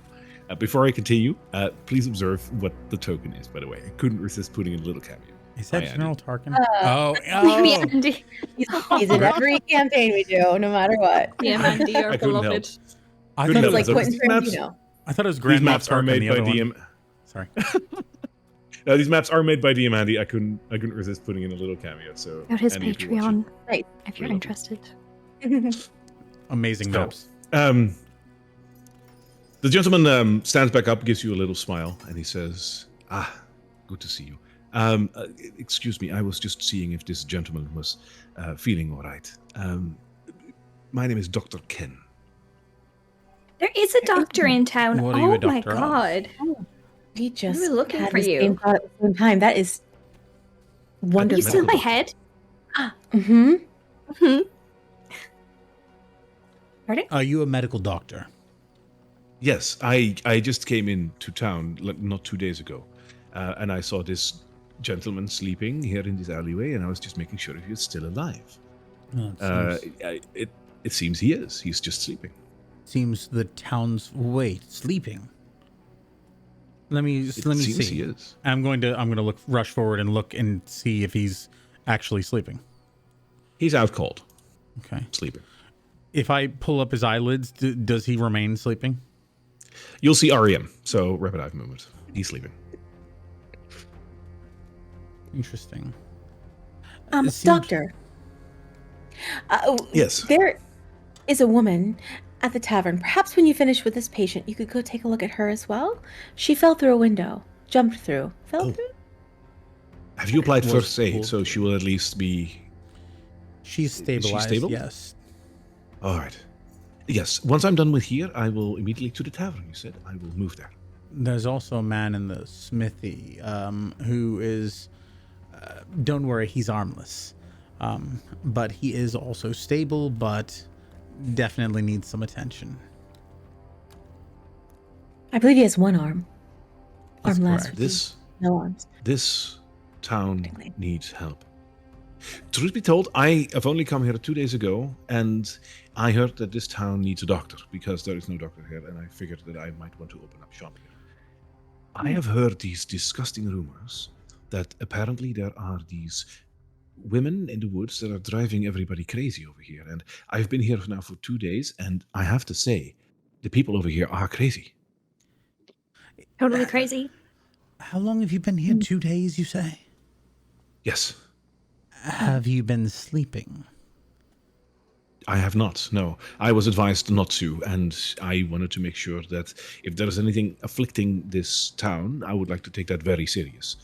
I was advised not to sleep, and for now, I am still hanging on, but I'm starting to get very sleepy. 2 days is... I've done worse in triage, but it's starting to take a toll on me. You know, creepy isn't really a word we're comfortable with. Or crazy. I'm sorry, crazy. Creepy or crazy really isn't a word we're comfortable with. We prefer a different term. Mentally challenged, perhaps, is something that you might want to introduce to your vocabulary. Batshit also works. No. If that would be... No, it's Loco? No. Perhaps you are right, but I was simply trying to convey in layman's terms, right? I mean, there is a lot going on in this town. Suggestion. I Psychologically certainly unstable. am not a doctor. You earned your license. It was just a suggestion. And so did you. I can tell from your stature that you probably hold a position of power. I mean no disrespect either. None taken. Where are you? I think these medical conditions need my attention. I will go at these straight away. Let's meet up later on or something. I will meet you in the tavern once I am done with all these 3 more patients, if you will. For now, I would tread lightly with these women that live outside of town, because if that is the cause of all of this, then if they can sway a town like that, those are some crazy, mentally challenged individuals. Oh, that is progress. Progress. Gosh, it really gets me excited. Everyone keeps talking about these women outside of town, but when we look at their history, because history is very important, you have to make sure that someone always pays you, and you have to really look into whether or not they're a good person. And the person at the apothecary said for 20 years everything was cool and chill with them, and now they're acting up. Yes, but there might be a good reason for that. No, there might be a good reason for that. This is what I was thinking.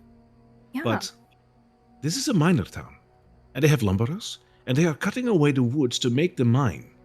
And apparently they are getting closer and closer to where these 3 women live. What if they are finally fed up with it? Then they should have a talk about it or something, come to agreement. That is what the rational people do. A town council would really, really be the best forum for that. Maybe we can convince them that they should just have a chat. Well, maybe we We'll should look at talk it. to them. Absolutely. Perhaps. Maybe we should let the good doctor get along with his business. I will get to my patients. I will meet you up later. Wonderful. Wonderful. Run along. Kind of looking him up and down, what sort of status does he have?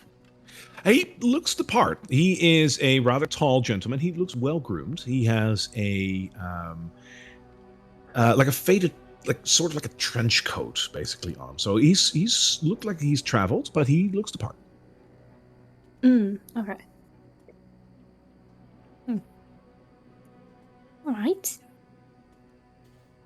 Are we going to go straight for the mines then, or are we going to go to the women first? Because Has he left? He bends back over to see if he can assist this gentleman further. Right. And we move along, I suppose. I want to talk to you too. So where are we headed? Okay, cool. Well, mighty leader, where are we headed towards? Mines, or should we go talk to those like girls? Because, I mean, I would be pretty pissed if someone was chopping down my trees. Yes. Do you think it's odd that he's been here for days and no one else seems to know that there's a doctor in town? Maybe.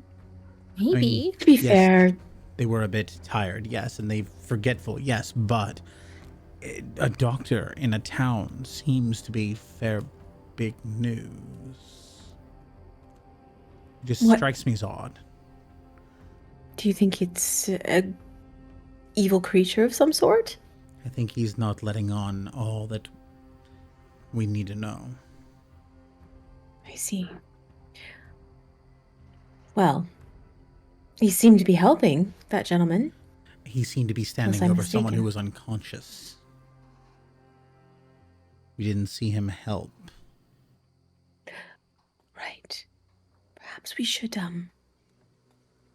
go see what he's doing now.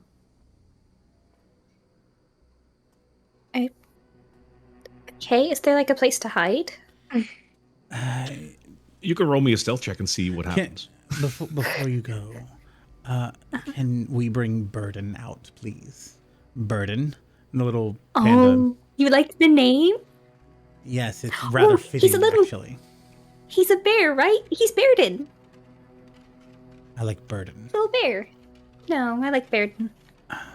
Burden. Which one do you like? Do you like Burden or Bearden? It doesn't matter what he likes. Burden. Go check along our little doctor friend and tell me what you see. And I just have him sort of float along the rooftop to look down. He has 60 feet of blind or dark vision. Right, and it's just like conveyed to you right as he's watching. He has 100-foot telepathy, but he can only convey like emotions like good, bad, angry, scared. All right, so as he floats back along the rooftop, he will convey an emotion of good. Nothing seems to be striking Burden as evil or negative, and the little creature despises negativity. Cute. Wonderful. Should we go see the women or should we go to the mines? I think we need like the full scoop, the full story. You know? Let's get Great. their side. Perfect. Are you I still agree. on my Actually, end? I believe that as well. My belief as the leader is that we should go see the women. So, After you, leader. Own it. Confidence. thank you. Yes. Well done. Thank you. Thank you. As you're making your way back to the center of the city, you start hearing muffled sounds of multiple people that are talking to each other, as if there's a gathering somewhere. As we move, Without- does it sound in a specific direction?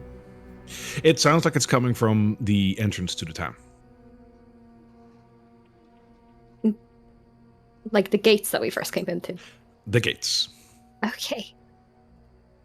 Fabulous. All right. And as you turn the corner around the mining guilds to head to the gates, you will notice that there is a large gathering of miners and lumberers that are standing there. They're holding the things that you would imagine an angry mob would be holding. Torches, pitchforks, shovels, axes, pickaxes. Flowers, cakes, really friendly things. Unfortunately, not that much of that. Ugh. There is a sense of anger in the air. And as you guys approach, one of them steps forward. And he says, "You're the new guys, right?" Yeah, she's from the council. Right. So we're gonna go pay these three witches a visit. Put an end to all of this. We're done. Right. So the term witch is derogatory, and I'm not sure that's the best way to go about this. Allegedly, perhaps, is the best way, because we don't have any proof that they're witches. And anyway, if you wouldn't mind, we are going to go speak to them right now, so you don't need any of those weapons. Actually, not. We're gonna go check that out for you. And like, Hey, can if you you're fight? worried, I have weapons. And I'll show off the axe. Great, so you can join in because we're gonna bash their freaking skulls in. Are you Alf? Are you Alf? You're the leader. Yeah. Yeah. I'm not the Alf. leader. I'm just the one that is just talking to you guys. Hey, No, they're right, no, lads. And you hear like cheering behind it. Yeah, that sounds like, like that's like me and my girls on a night out and like they're following me. Alf, and I'm gonna like put my hand on his shoulder and I'm gonna look at him like really sweetly and I'm gonna cast Charm Person. Sure. So give me a wisdom saving throw of 12, unfortunately. No, that's a 6. Alf, I just think like a mob, like you've managed to organize all of these people together to like I do didn't. something. I didn't No, you organize did. this. That was on you. You did that. Like, look at those people. They are congregated with you, and you're like making that like the priority of like a crowd to be like hateful and like mean, and that's not good. I think you should take these people and you should like rally them all together to like maybe Wait. like fortify the area, you know? Hey guys, did I rally you? Am I? I'm so tired. Did I know. Did I rally you guys? And behind him, you hear almost unanimous, no. We're all just done with this. Yeah, let's get on with it already. No, you need to convince them, right? And I'm gonna like lean into him like, this is not like the right idea because we're gonna go deal with the witches and like if you're stepping on my toes, I'll fucking kill you. So like you really should get your little mob to like hang back, maybe go to the tavern here, and I'll like pull out like my dragon dice set and be like get them into a couple games of that, kind of stave off the sleep, and like by morning time we should have the witch problem sorted out, okay? Yeah, that's what you should do. Hey lady, you do whatever you want, but we're gonna go to these witches. We're done. I'm so tired. We're gonna kill them and finally get some sleep. I don't care what you're doing. I'm gonna walk forward, and I will just say, ladies and gentlemen, and everyone, actually, everyone gathered, what we need to do now is gather together. We need to help, not hurt. We need to, and as I speak, I'm going to cast Calm Emotions. Okay. What is the save on that? It is a charisma save of 16. All right. That will be on the entirety of the mob. So Yeah, I'm gonna just like walk as close as I can to the center so I get everyone. A charisma saving throw of how much? 16 That fails. I got an 18. for everyone. Okay. It's a giant creature as a mob. Okay. We should help the townspeople, not hurt the townspeople. These women could be innocent in all of this, and I'm like reading the room, and it's not going well. And as I'll you're doing say- your little speech, from behind, another gentleman walks up and he brushes past you and he says, "Lads, it's been long enough. Let's kill him." And they all turn around and start marching towards the woods. Do you guys join them? One last thing. You all think that they've done this to you, right? You all think that these three have put some spell or charmed this town in some way, correct? Yeah. That would require an immense amount of power, I would know.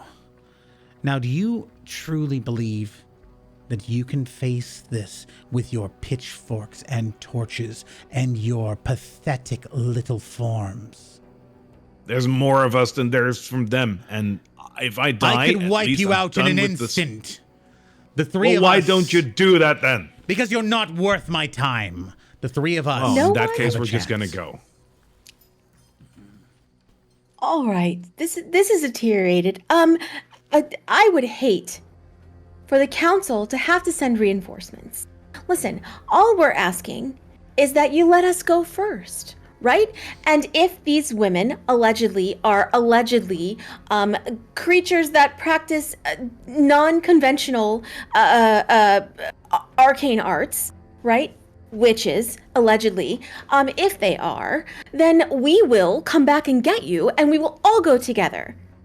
But all we're asking is that you let us go first. Maybe we'll die, and then you can charge in, and with your pitchforks and your very lovely torches, and you can take them on yourselves. But don't you want us to go first to assess the danger?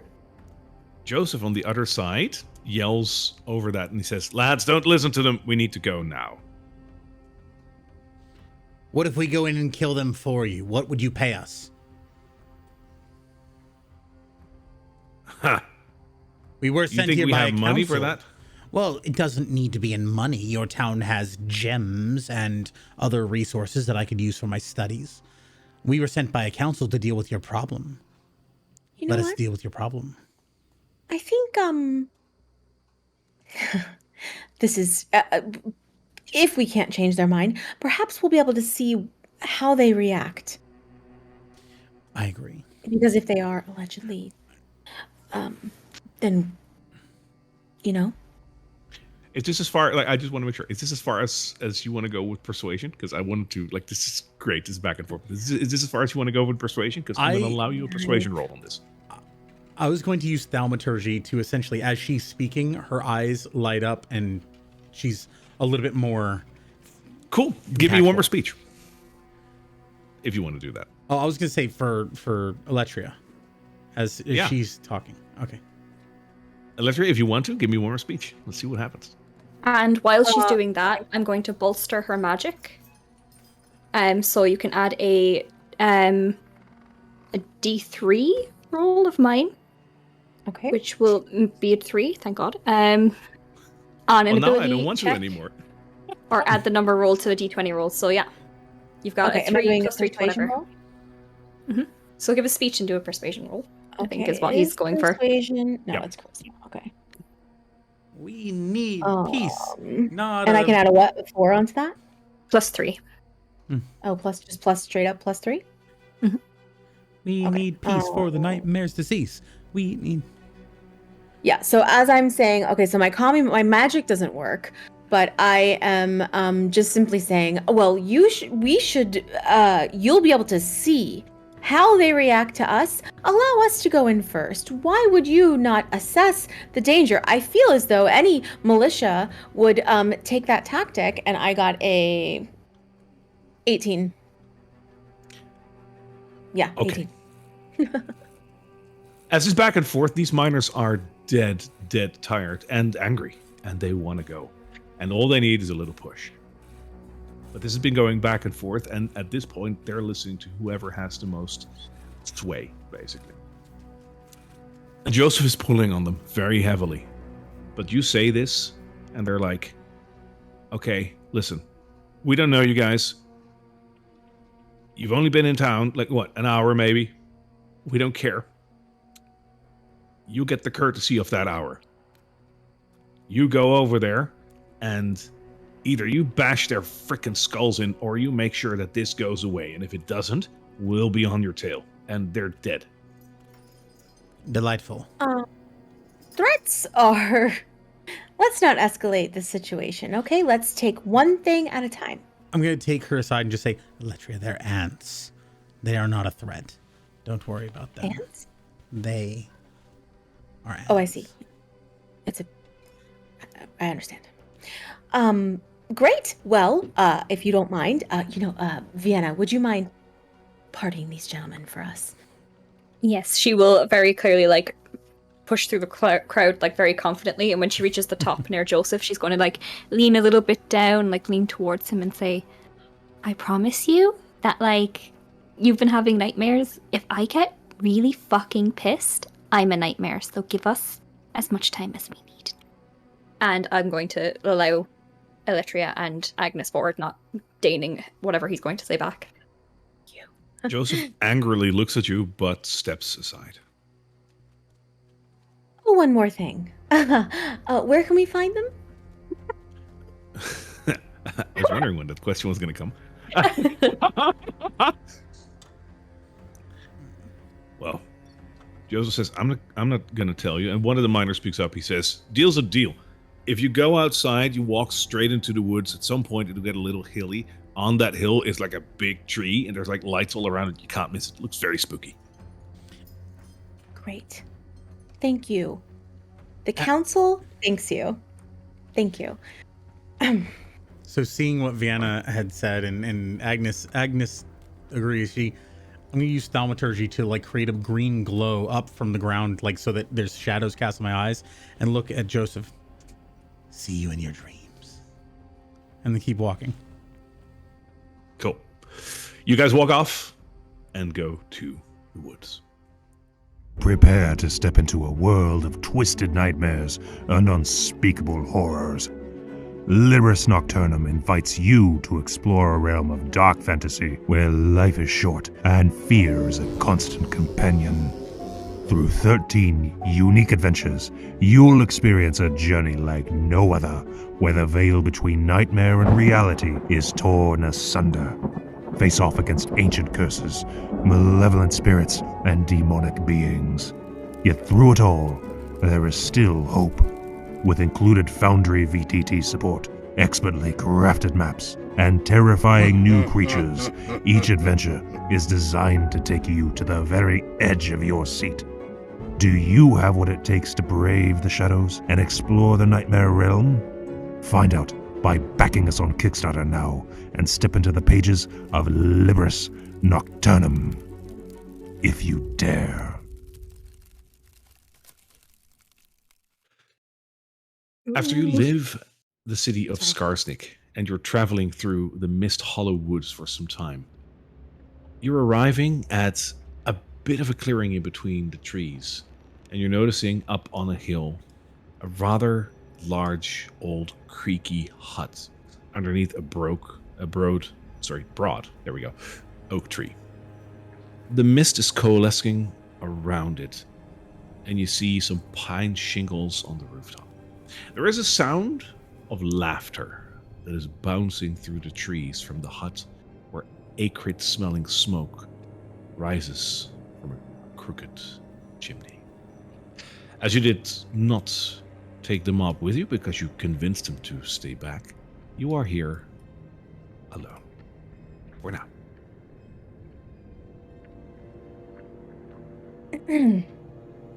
Well, this is certainly rustic. Lovely. I see the trappings of something I'm familiar with, but I'm more of a I prefer more of a mountainy region rather than swamp. What does it smell like in this place? You smell the forest, for one, because it's still raining, and you know the smell of a wet forest. So there's that. But there is indeed that fetid. Definitely more on the fresher side. But you can't help but also notice this sort of weird, acrid-smelling kind of smell blending in with that, which is most definitely coming from the hut. Now that is interesting. Is that, do you think, local artwork, or is that some sort of ritualistic artwork, do you think?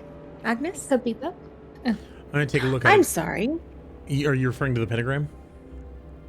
I am, but I really apologize. Vienna, what do you think? I think it's ugly. Agnes? I'm going to take a look at this. Is it something that's visible to me, the pentagram? Yeah, definitely. All right. How crudely is it drawn? Is it well defined? Are the lines straight? Are the corners perfect? It is not an actual pentagram, but it is definitely well drawn. I have to say they know their craft. and I'm impressed. Most people just scratch these in haphazardly. Their symbolism is... They're very I well certainly done. don't want to judge. I am getting a lot of sort of hag vibes from this place. So I think, Some people just want to be left alone. Left to their own yes. devices. And I certainly hope that's what we're walking into. But in the spirit of preparation, if it's not, this could be very bad. So let's just be on our guard, shall we? Okay. Yes, great. So, as we're moving along, we're passing some illuminated horticulture. Yes. What are these things? And I'll sort of like poke at them as we're moving along. Just to... You touched them? Yes, I definitely hold them up to inspect them. Okay, so you touched them. Cool. Give me. You can do two things. I'll let you do the one first. Give me a nature check. All right. Nature's never been my forte. More unnature. I got a 11. Okay. It's some sort of glowing flora. You haven't got the foggiest. Also, please make me a Constitution saving throw. Alrighty. That's a 12. Okay. Let me check one thing on your character sheet. I'm not resistant to poison or anything. No, I know. Cool. Continue. Do I notice any effects at all? No, nothing whatsoever. So then, what does it look like? I'm staring at this thing. Does it just look like a glowing flower? Yeah, that's what it comes down to. Interesting choice in horticulture. Indeed.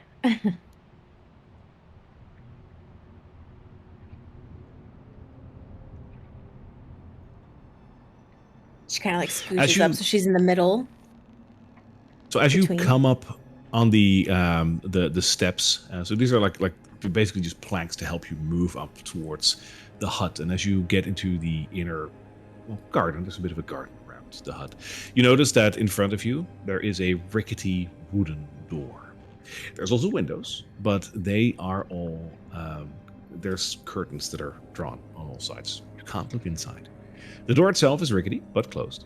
And it has a very little bit of lean-to over it to protect you from possible rain, like it is right now. And as a bit of decoration, there is a giant skull attached to that. What is a skull?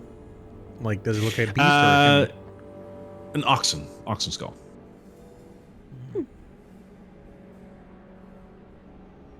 Eclectic. Yeah. I'll knock. Okay. So correct. Takes a second. But sure enough, the door opens and an elderly lady looks at you. Yes? Hello. I am Eletria Vitara from the council. This is Vienna Tilton and Agnes Lasta. And we are coming up here because, well, first of all, we wanted to meet you. You've been mentioned a few times by citizens of the town. And we just wanted to make an introduction. Oh. Oh, that is nice. Would you come in for tea? Tea? Yes. That is so kind of you. Would you like to go in for tea? Of course. Totally. Of course we would. I think we've just brewed a fresh batch of mushroom tea. Come on in, dear. And she walks inside. I'm going to say to both of them in their heads, do not drink the tea. Do not drink the tea. All right, you guys go inside? Mm-hmm. Wonderful. Can I just say that As you walk last one inside- was beautiful. Was right. Yeah. And this one even more so, because it's basically the same one, but you can look inside the hut. And different music. Yeah. As you walk inside, you will see a rather, rickety shack on the inside. It appears that the 3 old ladies are living here. The one that has just opened the door is standing near a rather large bit of bubbling cauldron in the middle of this room. Near a table where there is some mushrooms and other sort of things being chopped, another elderly lady is standing, and she looks up as you enter. And you notice that near the fireplace, another elderly lady is sitting in a rocking chair. She barely looks over her shoulder, but she does try to look. The one that has opened the door smiles at you very warmly and says, "Welcome to our house. I know it's not much, but it's something. Would you care for a spot of tea then?" Of course, we wouldn't Love decline your tea. hospitality. And do they offer any cups? Yeah, they do. Yeah, they're wooden cups, and the tea is being scooped out by a big ladle from the central bubbling cauldron. I'm gonna hold it and not drink anything from it, but just gesture with it as I talk. Sure. There you go. There you go. Nice. Oh, where are my manners? My name is Claudia. You can call me Auntie Claudia. Over there is my sister. That is Auntie Gertrude. And over there is, we call her Gran. Such a pleasure. Thank you so much for inviting us into your home. That is very kind of you. Absolutely. Now, what can I do for you? I'm gonna remind Vienna again, don't drink that tea. We are investigating. Perhaps you've heard about a disturbance in the town? Unfortunately, we have, dear. The people aren't sleeping over there, and we've been trying to help. We have heard that. Thank you so much. What do you suspect is going on? You hear an older, raspy voice coming from near the fireplace. I think I know what it is. I'm gonna meander over and sit down in the rocking chair. As you get closer to get a good look at her, this woman looks like she is partially made of tree. Her face is covered in bark. She is really, really old. And also really, really partially made of tree. You don't mind if I sit down? An old woman's bones and all that. I've been walking for so long. I know the feeling. Sit down. So you say you know something about what's happening in the town. They say your mushrooms are very useful. That's not what they're saying. They're saying that we're the ones causing what's happening there. Well, some fair. have some stories and some have others. Some do thank you for your mushrooms, or you've been dealing with this town for years, have you not? Ever since the town was erected, we've been living here for... How long was it again, Claudia? Well over 100 years, Gran. Over 100 years. My, that is a long time. Shepherds of the town, you must feel as though you are. We try to get by. We don't try to mingle too much. We like it here, but if they need us, we'll be there for them. Unfortunately, they don't see it that way. Well, your mushrooms have been used to create a potion that keeps them awake. No doubt Yes. to avoid the nightmares, of course. But wouldn't it be better to provide something that would help them to get a peaceful sleep? Unfortunately, the magic that we do have is not strong enough to prevent any maladies like that. But we know where the source lies. And where's that? And Gran looks over. She says, "It's the hags." Go on. The hags. It's the 3 hags that are responsible for this. Who are they? Where do they live? They don't live anywhere, but they have taken up residence in the mine and in town. Oh, Yes. One of them, I believe, runs a shoe shop. One of them Joseph? is a Oh my God. doctor. And one of them Secretary. pretends to run errands in town. Ah, We know of this, but we can't really do anything about it. The townspeople think they're just helping out and think that we're three witches.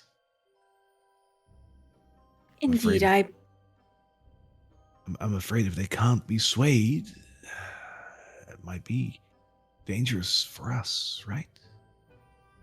Yes, actually, that's what I was going to say. There is a gathering. I wouldn't call it a mob. Some might call it a mob, but I would not. A gathering with torches. pitchforks. Yes. A gathering. An angry gathering. They were headed here, but we were able to convince them not to come here now, to let us speak to you. But this information could help us stave off the gathering.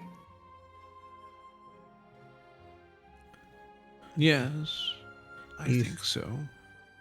How do you know about these hags and their positions in the town? What led you to this conclusion?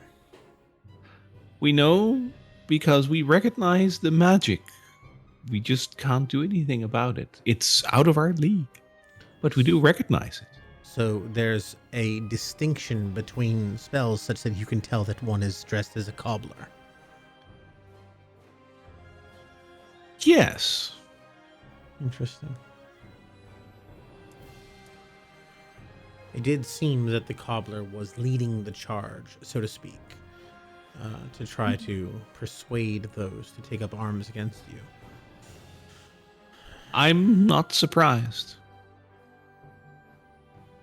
I'm going to open my mind and listen to the surface thoughts of each one of the who? hags. All right. Yeah. Gosh, what am I going to give him? For Gran, their surface thoughts is you're noticing that she is patiently taking you in. Claudia is currently thinking about the fact that you haven't touched your tea yet, and she's worried. Gertrude is just listening in and waiting for a moment to talk. As long as there isn't a reason for her to do so, she will not join in.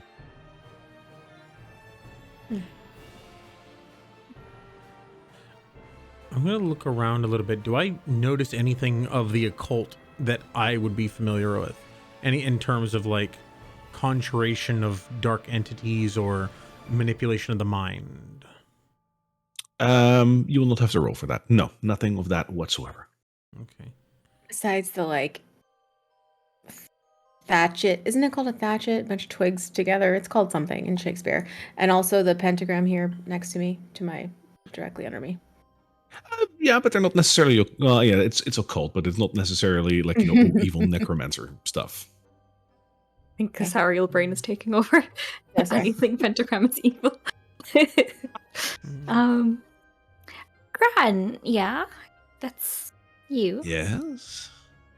Noticed you have Right. this like really gorgeous like bark on your face. Like I know people who are like half trees or like like nymphs and like tree spirits. Is that something that you are too? I'm from the Feywild. The perceptive one. Yes. I have been blessed by the spirit of the forest. And while it may not look like much, I very much value the fact that I get to live my life like this in service to her.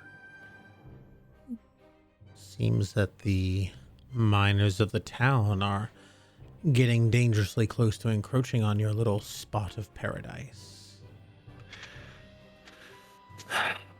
If that is what needs to happen, then that is what it needs to happen. But I do hope that it can be quelled before that happens.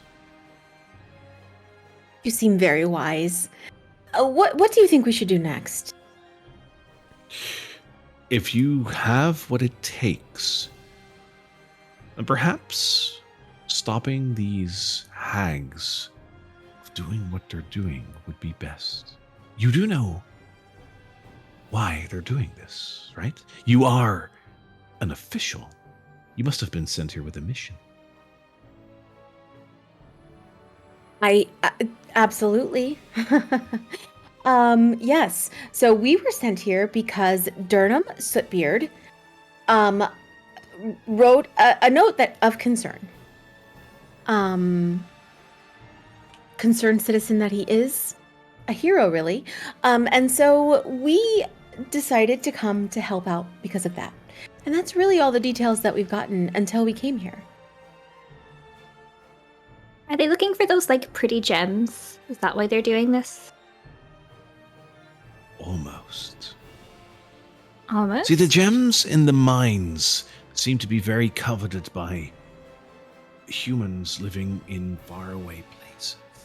The fact that they're apparently brings up a good price for them. What a lot of people don't know is that these crystals hold another possibility. They are receptacles for magic. Like The teacups hags. of magic? Like people's dreams. They're saying that the gems are interplaying with the subconscious of those in the town. Scare them enough, keep them awake enough, and force them into a dream, and then scare their dreams out through a nightmare. Those nightmares are no regular nightmares. These are dark creatures that penetrate the minds of those that are sleeping, and then steal their dreams, harvest them, if you will, and put them in these purple crystals in the mines. We've seen a creature. It was something more or less substantial. Tall, long limbs, and it was in the physical realm. Are you saying that these are manifestations of the hags, or? These are living nightmares. Or, well, living is a loose term. They're very dead. Interesting. And what do they want with the nightmares? The nightmares are conjured by the hags and are sent out to harvest dreams from the living. This is why they want people to stay awake, because then when they finally crash into a sleep, it will trigger a dream, and they can harvest it for themselves. Right. And what do they want with the dreams? Do they feed on that? I believe the dream magic is a very powerful proximity for them to use on spells. It goes beyond the scope of my knowledge, but they covet it very, very much. So you're saying that these gems can contain the dream magic. Can they do anything else? Not that I know of, but perhaps.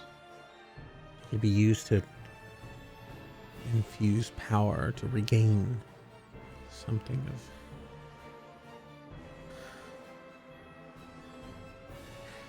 Do you have any with you? Do you have any here? The crystals, no. But we do have something else. Are you gonna go to the mines, Diz? If I what mean, you will say it is, stop the hags? if what you say is true, we need to go back to the town. There's hags there. If what you say is true. Well, in that case, let me get you something. Hang on. Gertrude, can you get the bags? Gertrude rummages through one of her cupboards over there and produces 3 small pouches. And she hands one to each of you. You. Thank you. What is this? Be very careful with this. Although we don't fully understand the magic of the hags and we can't full well stop them entirely, the power of nature is a very powerful one. Perhaps this repellent powder can help you. It will work devastatingly on those who would do evil. I just side-eye Agnes. Is it having an effect on her? It's still in the bag, so no. what? So you're saying this powder would have devastating effects on someone who would do evil? Yeah. What do you mean by that? Is it something that you apply to them? Do you sprinkle it on them? Do you toss it at them? What does it do? What are the effects? And she explains to you exactly how you need to use it. So this repellent powder is an item. All 3 of you will get one of these. It is a yellow powder, and it smells a bit like mushrooms and freshly fallen rain. So it basically smells very druidic, almost. You can apply it to a weapon, or you can consume it. And the next weapon or spell attack that you will do that hits an undead or a fiend forces them to make a Constitution saving throw or take 3d6 additional radiant damage from the attack. If this undead or fiend is killed in this way, their body bursts into a 10-foot radius cloud of yellow dust that does the exact same thing. Cool. Ooh. If we were to go to the mines, how do we get there? I believe up the road. The road will go up towards the mountains. You take a left and then follow the mountain path. You should see it. Is it in the other direction from the city? It is further away from the city, yes. Like, if we were to go there, what would we do to stop the hags? Is like their source of power there, or like? Hopefully, you will find a way to maybe get those crystals out. That should at least stop a bit of their power. Is that where they're I storing think- them? Yes. The power is within the crystals in the cave. Yes. And of course, the alternative, I don't think I'll have to explain to you, she says as she points her bony finger at the giant battle axe that you have with you. Isn't it so pretty? Well, one of those gems looks so cute in it. Like, I think it needs a centerpiece. Oh, yeah, but yeah. Yeah. I mean, weakening them is, like, definitely the way to go because, like, magic is scary and hags are scary. So, like, any one-up we can get is good. Yes. But that's up to our leader. We have to be careful. Hags are notoriously charming, so to speak. They can trick the most foolish of us if we're not Into paying believing that attention. they're simple townfolk, yes. Or simple women in a cottage. Yes. But I do believe that is up to you, Aletria. What do you suggest we do? Yes, thank you, Agnes. As our leader, I believe that we should go to the mines and investigate. I will support you in this. Thank you. Great. So I guess it's decided. This tea, by the way, is lovely. Oh, what You is that? You haven't even touched it. Oh, no, I did. Actually. I did. She looks at you for a couple of seconds and then lets it slip. I certainly did. Also, beautiful cauldron. Beautiful cauldron work that you have there. first class. Yeah, so anyway, anyone else have any questions before we should head on to the mines? So did these hags only start getting their like powers like last week? Or has this been going on like longer than that? Because everyone keeps telling us it's last week, but like one of the hags told us that as well. So like, how can we believe? They've only started manifesting this particular trick since last week. Yes. Interesting. Okay. Vienna kind of unconsciously takes a sip of the tea after saying like interesting. It tastes, I mean, it depends on what you like, but it tastes like leaves and raw mushroom and probably grass or something. It's very herbal. I think you should try just a little bit of like liquid courage in here. I think it would really improve the recipe, but fabulous. It's Thank you so 100% much. detox. Like, that'll... Oh, It's full of antioxidants. So you need Oh my detox God. plus tox. yeah. Talks. Yeah, and I Detox keep balance it together out, right? Yeah, exactly. a really nice neutral drink, you know? Well, Thank this has been enlightening. Thank you, Gran, Gertrude, and Claudia. You're welcome. Now, question. Oh, you're very welcome, dear. If, for instance, what did you call it? A gathering? An angry gathering of people were to want proof that you'd been dealt with. Oh, what do you think they would ask for? Is there anything unique around here that you could part with without losing much sleep, as it were? Well, I prefer we would be vindicated. We didn't do anything wrong. Yes, we'd all like to be vindicated. We'd all like to... Yes, and we have about 40 minutes, by my calculations, to grant them that vindication, so we should maybe chop. But if they do like come, if you see like pitchforks and like fire, run. Just like run away into the forest. I will try, dear. And Gran looks over her shoulder. She says, I won't, but if my time has come, and my time has come, I wish you good luck.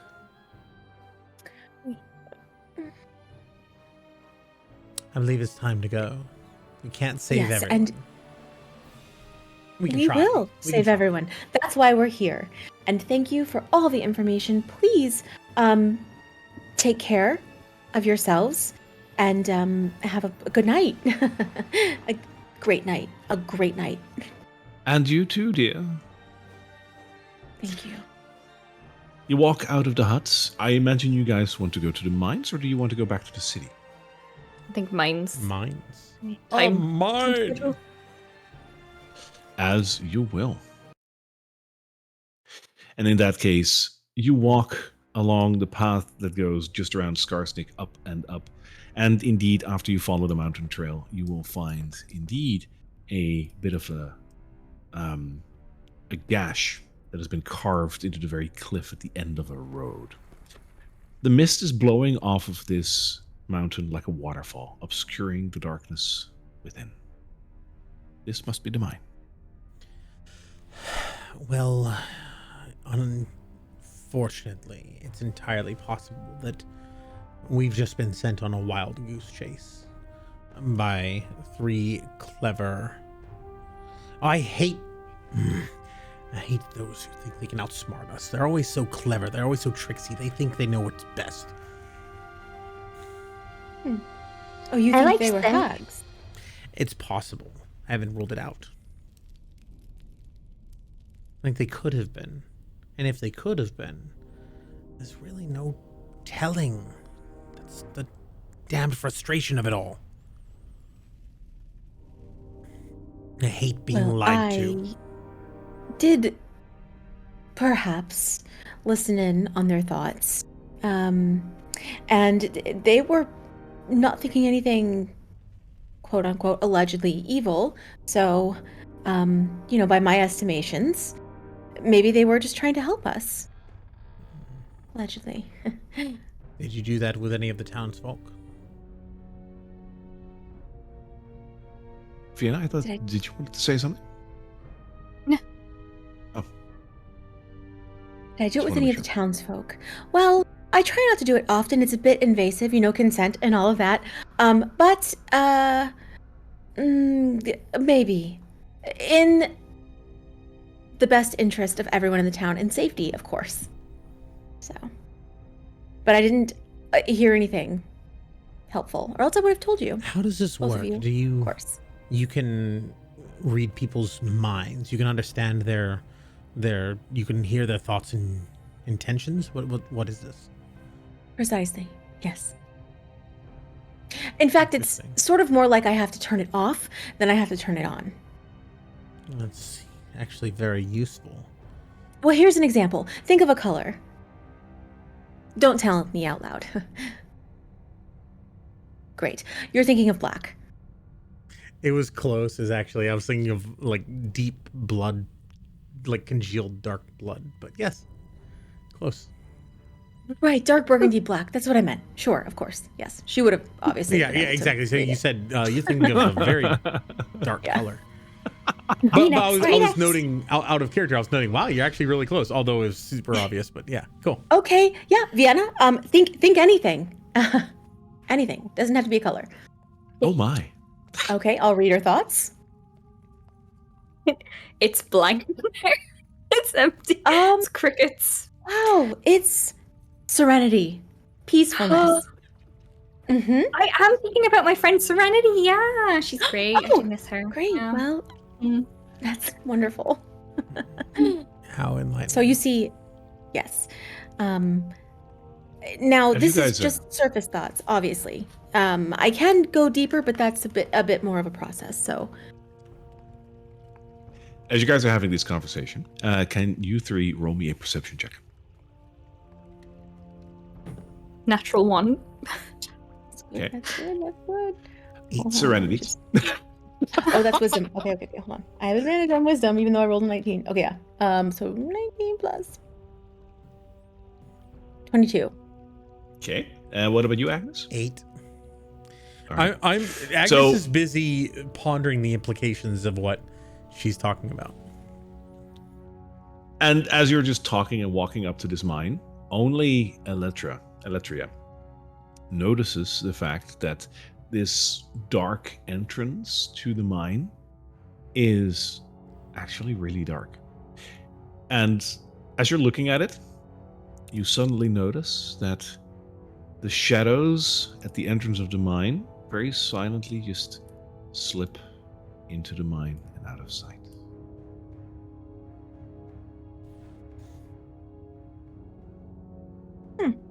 Did it seem like they were trying to lead us in there? No, it looked like they saw you as you saw them, and as they Uh-huh. saw you, without saying a word, they just turned around and went inside. So is there anything someone can do to shield themselves from this mind thing? As you said, invasive. Yes. Oh, certainly there are magical items that you could use in certain races, and but I believe I just saw 2 dark figures head into there. I'm gonna pick up a rock, cast light on it, and toss it in. Cool. Callback. Smart. That is definitely a callback to an earlier game that we played. But very smart. If you throw that light in, you will see the rest of the hallway, which at the moment is seemingly empty. This hallway leads deeper into the mines, and you'll notice that it branches off to the left or to the right a little ways in. It's a long hallway.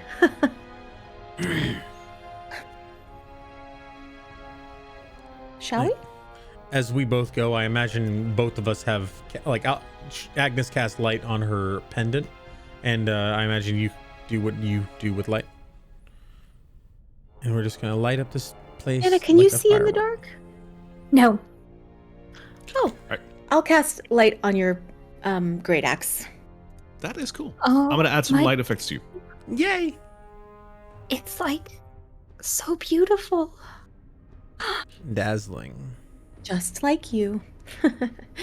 Oh, you're too kind. Thank you. Vienna, what's your favorite color? take a guess. I mean, Pink. it has to be pink, right? Hot pink. Absolutely. Pink. Don't have to read minds to guess that one. Am I No, right? that was That's that a was little easy, but I Bionic had humor to ask, right? for you. Bionic humor. It's fine. I There am you quite go. funny where I come from. So I don't want to brag, but bit of a Mhm. jokester. Bit of a jokester. Yes, it seems such. Mhm. Well, you've made this one brighter than she is, so that's something to behold. Hmm. And Literally. Walking into the Hi. mines, you notice that this section of the mine was just made to make an entrance. There is no sign of people actively having worked on these walls other than to just create a passageway. is this a fully enclosed cave, like ceiling and everything? Over here it is, yes. Are there light sources like sconces or torches or anything? None whatsoever. No, this mine must have been operated by dwarves or something, which naturally don't have to use that in their mining. I would like to cast Mage Armor. Okay. As you come to the sorry, I paused over there. That's no sign. When you come to the crossroads, you will see on your right that there is a bit of a storage room, and to your left there is another hallway that leads to more hallways because it's a mine.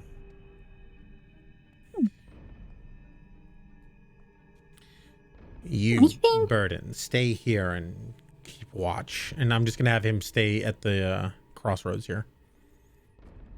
Alrighty. Just like in case like we end up getting like really messed up, I think I'm just gonna take one of these pickaxes and just like put it like on my back. Just in case like a cave-in happens. I don't really want to damage my beautiful axe trying to bust us out. So Sure. Smart. I'm just gonna look around, look for oddly formed shadows and such. With your light, you won't notice any weirdness going on over here. This is mostly just rusted buckets, rusted shovels, a whole bunch of pickaxes. This seems to be like the common room where you pick up your stuff as you go deeper into the mine. Aside Doesn't from seem like there's mining, anything. aside from mining gear, is there anything else that seems like a useful tool or item? There's a lot of rope here. those carts. They're have not carts. wheels? They're like metal bins, if you will. Okay. I'm gonna grab some rope and just say, "Here, do you have any yourself?" Yes. Oh, well then fine. And throw it back in the place. Useful for binding off wounds. There you go. Oh, Burden. Quickly made a small token for Bert. Love him. I hate him. He's so cute though. That's what I hate about him. You come to a He's coming with three-way us now. split. All right. I'll drag him along and I'll give him to you in a second. You come to a three-way split. And as you look down, you will notice that one will go downwards into a bit of a cave where you see the first signs of these coveted purple gems. The second hallway also seems to lead down. You can't look at that all the way, but it seems to go down even further. The third one splits into even more sideways and corridors.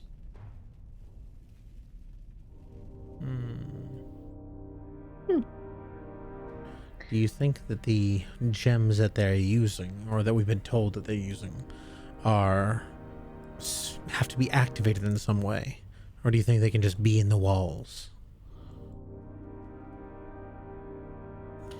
I don't know. Agnes is going to get very close to the gems and like inspect them to see if there's any like swirling magic, or do they feel magical in some way, like they're containing something? Give me an Arcana check.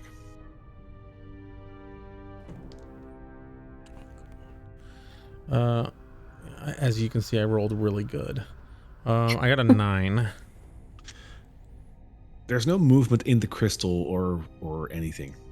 The only difference in like hue on the crystal is probably coming from the luminescence of your necklace. I'm gonna touch one. Does it feel warm? No, it feels like a crystal. Seeing like Agnes touch one and not immediately like get like one-shotted, Vienna's going to try to like pick one off the wall. It's lodged in there. You're gonna have to mine it out. Yeah, use the pickaxe that I took. I'm gonna try to it out. Sure, give me a strength check. Ooh, I'm good at those. Usually. That's a 9. Okay. You chip off a bit of crystal from the big crystal, so there's something. Take that. Yeah, like All right. look at it. You have a crystal shard with you. That's, fun. She'll tuck it away. No shadow figures here. Should we like keep moving, or like should we inspect this more? Eletria, you said you had something to do with dreams. You knew about dreams. Does any of this look familiar to you? Does any of this look familiar to me? Do I know anything about dreams being kept in crystals? Is that a question to me? Yes. Yeah, this is not a practice that you're used to. I wish that I did. Unfortunately, I have never heard of anything like this. This is so strange. So, I'm just not sure. Let's move on. I suppose so. They just And she seem will like ordinary step aside crystals. to allow them to go first. Again, the best place to be is in the middle. Just saying. So, which way do you think we should go? Oh, sorry. Which way do I think we should go? I think we should go. A wise man once said, whichever way smells better, you should go. And I think we should follow that. Which way smells better?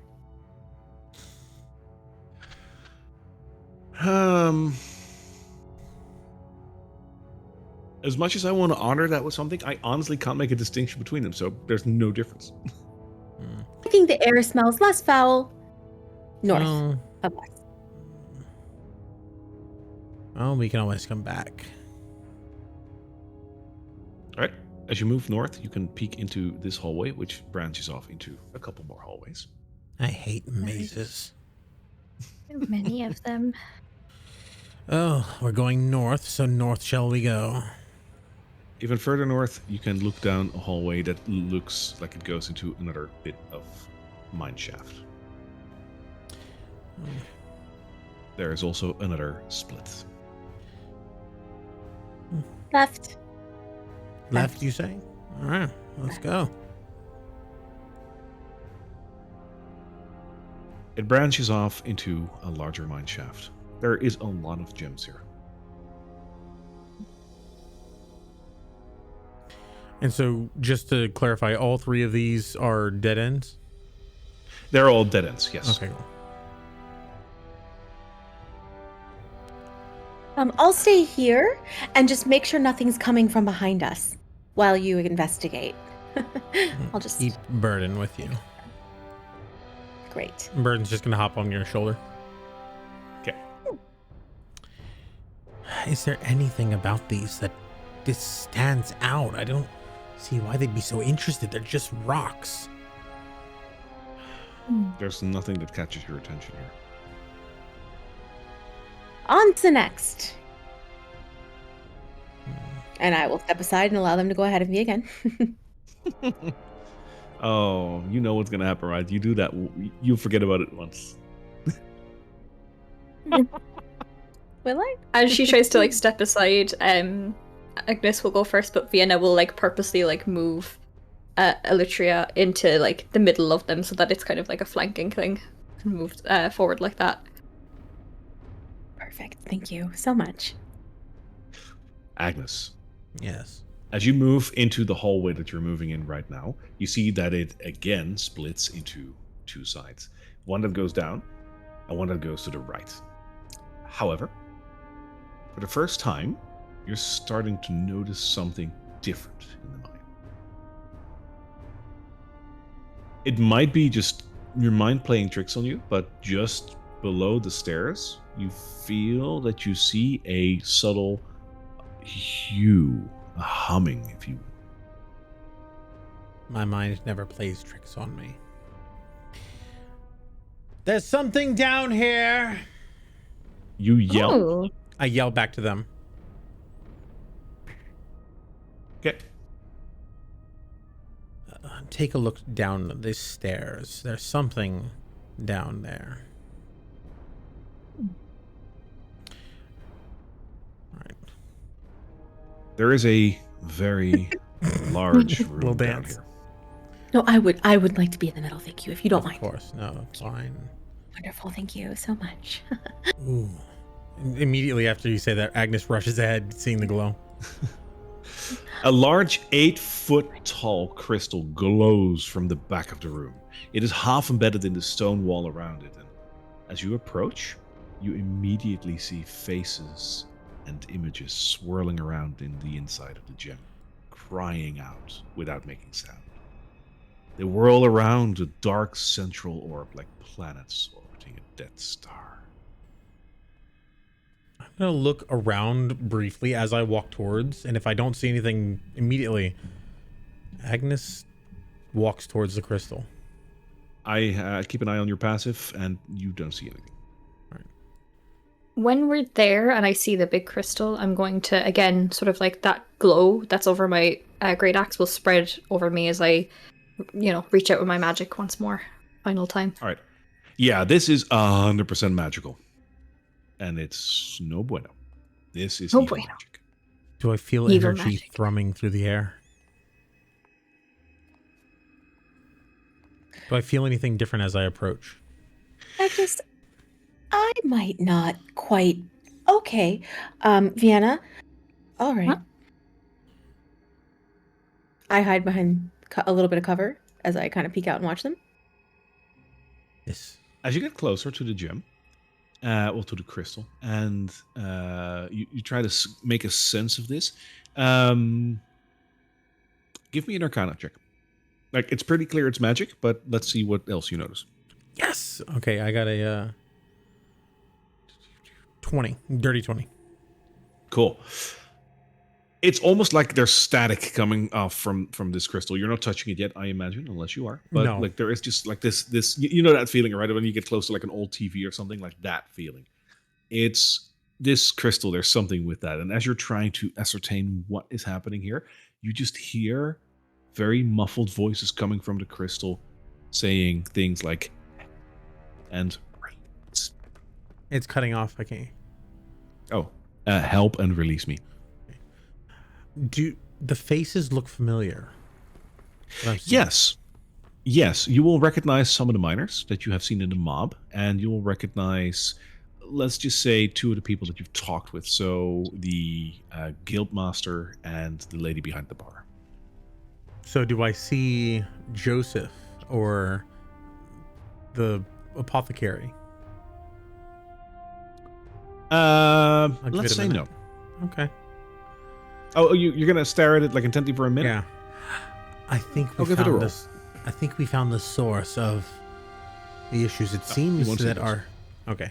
It seems that our friends in the cottage weren't lying. This seems powerful. Come along, Eletria. Do you want to see what this is? You just see her peek her head out from around the corner. Yeah, sure, of course. I absolutely do. Of course. There's faces in the rock. Oh, Some you That may sounds recognize. bad. that sounds worse. Should we destroy it? I'm not certain. Destroying it could release the magic. It could release them from their hold, but it could also remove something, create irreparable damage. With the Arcana check that you've done, Uh-huh. you will 100% know that it will release the magic and the dreams that are kept within. But will that harm the villagers is the question. It will release the magic, but I don't know if that's going to bring the end of this nightmare state, or if it's going to release something that they will never get back. Destroy part of it. And then, if that happens, it's just a part of it. I wonder if it could be harnessed. What was that? I wonder if this could be harnessed. This is a lot of energy, Eletria. This is what's powering the hags. Do you remember? Were you listening? It might be. What if we could use it against them? Damn it all! And I'll look at Burden. Never mind. We can't use it ourselves. You know what? I have an idea. If you wouldn't mind, Agnes. Please step out of the way. Please yes, move out of the way. Thank you. Of course. Great. And I will cast Lightning Bolt at the thing. Okay. Vienna, you're also still standing next to it. She's out of the way. She just said move out of the way. She didn't say move far away. It's a straight line. Cool. Yeah, I'll stay over at the side, not next to it. Yeah. Go ahead and cast Lightning Bolt. It will hit, so you can just roll damage. Oh boy. Ooh. Okay. This is a very big item. There's no way you're missing this. Okay. Oh boy. So much power. 12. 17. Oh my god. 22. Took other crystals, so like maybe you can use one of them for power. Start like small. The other ones just seem to be stones. This one's alive. So she says, please move out of the way. In her hands, you see this light. It's almost too bright to look at, and she'll release it at the crystal, and it's 35 points of damage as a lightning bolt streaks out from her. And whatever happens to it, happens to it. It lights up this entire crystal, and cracks form all through this crystal. It is barely hanging in the socket that it is, but it looks like it's about ready to break.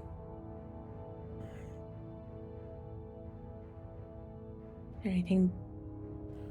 Did we hear anything? It is about ready to break. This thing has hit points, and you almost have it dead. You want to take it, Agnes, or will I take a little, swing? It's so much power, I can't. Vienna, why don't you? Do whatever you will. Do what you will. Very well. And she will step up, swing the axe back, and bring it down with like a mighty thud. Well, it'll just hit, right? It'll hit, yeah. Kill. That is gonna be... Where the fuck are my d8s? There we are. Ooh. That's 10 damage. Awesome. As you hit the crystal, it shatters, and a giant explosion that echoes all through this mine can be heard. You're blown back 10 feet, though you do not sustain any damage. As this happens, the crystal itself is almost gone, except for the base where it's still lodged within the stone. And you're seeing these sort of like smoky tendrils that are rising up from the crystal. It doesn't look creepy. It almost looks sanctified. Something has been released that shouldn't have been kept here. Did anything like escape? Did the faces go back some way, or did it just explode? Those are the white tendrils that you see rising up from it. Yeah, let's just say there's faces attached to that. Do I hear anything? You heard a gigantic echo echoing through all of the mine. Right, but any voices? Not at the moment. I'm gonna approach. They're not tangible. I can't. what do you feel? And I'll get Burden next to it to see if he can sense any emotions or anything. Can he communicate with it? Is it sentient? No, Okay. not anymore. It is completely gone. Completely gone.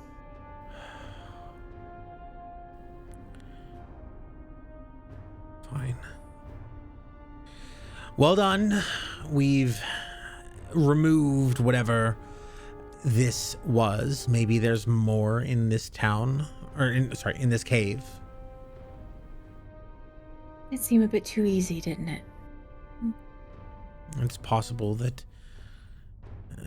they've been storing this for quite some time. I don't know how big a dream crystal needs to be, but a week's Is there worth. anything there in its place? Like it's just a big hole in the wall now?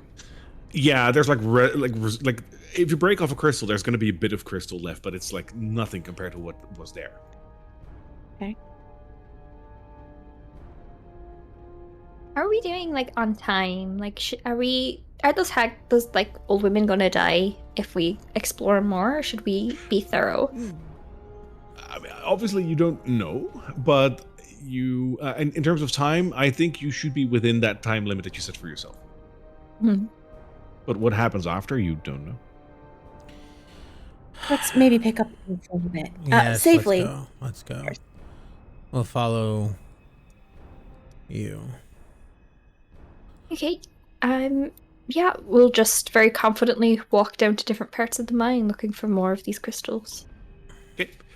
As you explore the mines, at some point you will hear a very loud scream, followed by some sort of a rush. It is coming from, if you're looking at the map, the right side of the map. I go. Okay. I guess We'll run let's go towards find that then. that. Hello? Shadow monsters? Are you throwing people out of... Well, I suppose there's no windows in mines. As you move down the hallway, you start hearing the sound of rushing water.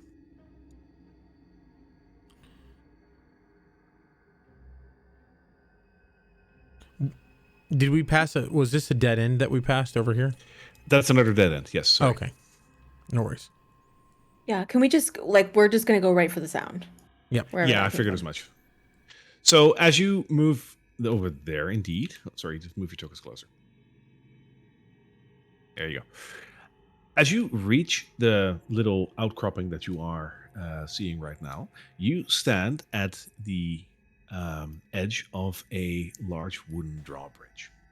The drawbridge itself goes over a rushing bit of water down there. There we go. Couple of things. First off, the cacophony of rushing water just fills this room like a distant symphony, and 50 feet beneath you, barely visible in the swirling darkness, is a rushing river that disappears into the darkness. All that spans this 60-foot crevice is a fraying rope bridge. But that is probably not what catches your attention. What does is that on the other side of the bridge, you see 3 gentlemen arguing angrily with each other. And the second you turn the corner, they look at you, and you meet glances. They don't hesitate. They quickly run around the corner. Don't worry. I know precisely what to do. If you two wouldn't mind standing next to one another. Okay. Great. Yes, that's perfect. Let me just take some measurements here by eye. Perfect. Yes. Okay. Agnes, if you wouldn't mind standing next to Vienna. All right. Great. I will close my eyes, and kind of like a swirl of energy is gonna appear beneath both of you. I'm gonna use sorcery points to twin spell, and I'm gonna vortex warp you both to the other side of the bridge. Perfect. I was afraid you were going to use that, and you did. Well done. Sorry. I'm going to allow that. But I still have to get that across. works. Interesting. Okay. Would you? Okay. I always hate The teleporting. two of you can move to the other side. Oh, it was just 2, so I'm still here. Yes. Yeah. All right. Won't steal all your fun. I am going to cast bolstering magic then. And I'm going to use it to restore a spell slot for you. Sort of as I can see that you're casting a something on us. I'm like, well, I don't want to waste energy on this, so I will do that. So you can okay, so that's a 2. So that means I rolled a D3. I got a 2. So the creature gained 1 expended spell slot, the level of which equals the number rolled or lower. And on what distance is that you can do that? Ooh, that's reach, it says. So like Yeah, she will have expended the spell slot to teleport you. You will not be able to do that until she reaches that side of the bridge. okay, fair. So yeah, whenever you manage to get over, then sure. But if you're worried about using it again, because it's using up a spell slot, I can try to give you one back, basically. It'll be a second level, so I will do it. That's exactly what I need. So I will gather the energy beneath me and Hang on. You didn't get the spell slots because she can't do that because she's on the other side of the bridge. I know. I have another one. But she can use it. Oh, you have so then another one. when Okay, she comes over, then you can. yeah, I have another she one. can. Yeah, Yep. Okay, in case she was worried about semantics, wasting that spell works. slots. Yeah. Yeah, I'll start here, obviously, where I have enough to go. And I will go 90 feet. I like catch you as you're like warping out, and that's when I restore sort of that magical booster Oh, into you. So All right. thank you very much. The You're second welcome. you land on the other side of the bridge, behind you, an entire army of shadows appears, and they Oh feel my. cheated out of a good fight. Do they? Roll for initiative. Wonderful. Wonderful. So 14. 9. I also got a 14. I'm sure she's faster than me. As a matter of fact, I will defer. I have a +1 basically to dexterity. Oh, and yeah. What did you have, Agnes? I got like a 9. Yeah. So yeah, she hates teleporting. She was reeling a little bit. Ugh. Sturdy. Alrighty. In that case, we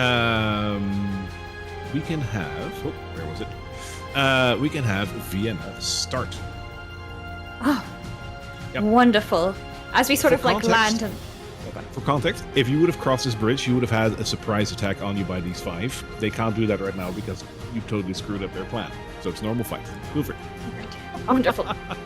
I am so fucking pissed. We just got here safely, and now we have to fight these guys before we fight the hags, and it's too much. So I'm going to fucking rage with my bonus action, and I'm going to roll on the wild surge table to see what I get.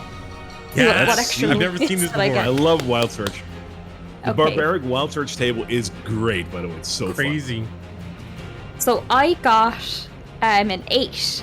So a bolt of light shoots from your chest. Another creature of your choice that you can see within 30 feet of you must succeed on a Constitution saving throw or take 1d6 radiant damage and be blinded until the start of my next turn.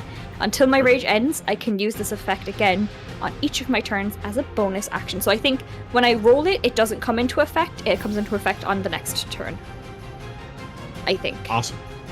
Yeah, so I have that now. yeah, You sort it of, yeah, you see sort of like the swirling sort of like pink, like you feel that like fey magic of like nature and like whimsy and all that kind of stuff starts to light up in her like chest area, She exposed chest area. super fabulous. Yeah, and I start rushing towards this one, and I am going Yep. to attack it with my main action because Let's go. rage is a bonus action. So it is, ooh, that is a 19. Does that hit? That definitely hits. Definitely hits. Excellent. So that's going to be 1d12 plus 3. That is going to be 13 slashing damage to it as I sort of like bring it down and like let out like a mighty warrior's roar, and the chest sort of keeps brightening up. And that's the end of my turn. What kind of damage is that? That's just slashing. Yeah. From a non-magical weapon? Yeah, not magical. Unfortunately. It does a little less than what you would have hoped, but it's still damageable. It's okay. That's fine. There we go. Yeah. Alrighty, Eletria. Oh, I will step back next to Agnes here. Nope, before I do that, I will concentrate, and I'm going to use 1 sorcery point to twin a spell. The first 2, I'm going to cast Mind Spike on it. Okay. So that is an intelligence saving throw, please. Okay. Of how much? DC 16. Nope. That is a 4. No. Okay, so both of them would need to make it, the first one and the second one. Yeah, I'll Or roll. are we I'll counting- group roll. I I'll group understand. roll. Okay, Yeah. great, perfect. Okie dokie. So it's 2d6 for the first one. It's going to be 6 points of damage, What kind of damage? and this it is psychic damage. It does nothing. Oh man, I was worried about that. All right, so the second one is 9 points. I'm guessing it also does nothing. If it's psychic damage, it does nothing. Yeah, does nothing. Okay. Okay. Great. Perfect. Love that. And I could tell it did nothing. Yeah, like you will see that Okay. they're unfazed. Okay. Oh. Yikes. That's not good. I'm gonna step back here, kind of out of the way. Is there All right. any cover in this room? Over here, no. Okay. Okay. That's it. Alrighty. The living nightmares turn. They rush forward and they fly all around all of you, which will be like that. 2 of them will attack Eletria, and 3 of them will try to attack Vienna, which will be. Hang on. Over there. For Vienna, that is a 9. That does not hit. I figured as much. That is a 23 That hits. and a natural 20. Those both hit. Right. That is 6 and a double, which is 12 necrotic damage for a total of 18. And I need you to make me a wisdom saving throw. Okay. Okay. That's a 6. You are frightened of these creatures right now. Oh, fucking fuck. However, What? you're raging, right? I am actually, yeah. Do you have immunity against that? I don't know. I don't play barbarians often. Just because some barbarians do, I believe. Okay. You have advantage on strike attacks.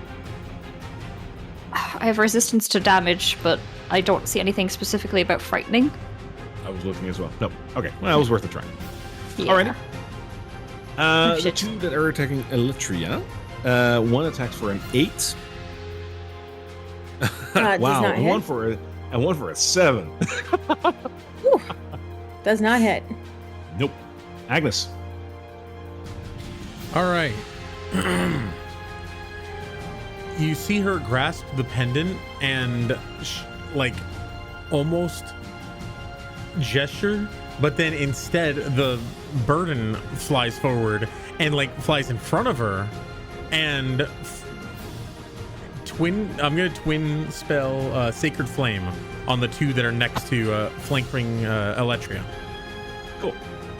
So that's going to be 2 or dexterity saving throw 14 on both of them. Yep. That is a no. All right, and that is going to be And how much? 14? No, a group roll. I'm rolling that. Yeah, so that's both no. cool. Yay! That's going to be 2d8 radiant damage for both. of them. God.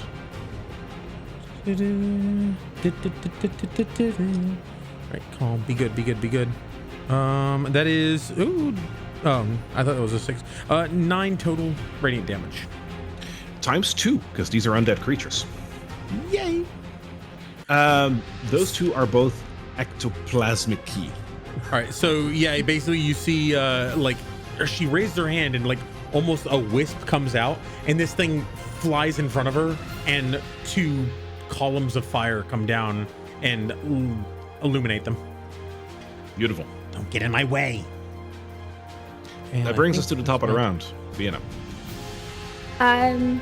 So with the frightened effect, I need to try and move away from the thing that I'm frightened of, right? I don't think you can purposely move closer, but let me just check. I don't think you have to move away from them unless it specifically says that. Yeah, Right. it doesn't. So, Great. no, you just can't get any closer. So, yeah. Perfect. I'm already up their ass. I'm going to. And it's only for 1 turn, by the way. Okay. Oh, wonderful. Okay. So I'm going to kind of like bonus action hit whatever one is closest to me. I think the one to the north here. I'm going to do that. Hit that with 1d6 radiant damage. That's a 5. So that it's sort of like 2 is 10. bursts out like pink, but as it sort of strikes the creature, it turns into that sort of like blinding angelic light. And I am going to take a swing at that creature as well. Alrighty. And that is going to be a 16. That hits. Great. 12. Okay, that's 12 damage to it. It is gone. You slash through it, and it just evaporates into mist. I'll turn to the next one and just look at it, getting ready. Alright. Yeah, that's my turn. Eletria. Right. Let's try this. And the one that is to my west, that is west of me. Yep. That is west of me.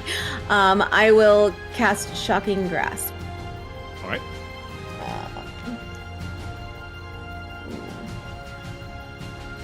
That's 14 to hit. That hits. Ooh, okay, this is going to be lightning damage.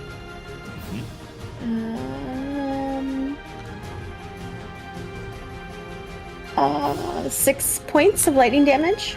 You zap it back to Kingdom Come. It's gone. Ooh. How exciting. It's the end of my turn. Alrighty. I'll stay. What's left of this ragtag band of undead nightmares still trying to wail on you. They keep attacking the creatures that they are currently looking at. So 2 for Vienna. That is 114 and That hit. 190. Both hit. Alright. That is a total of 12 points of necrotic damage. Okay.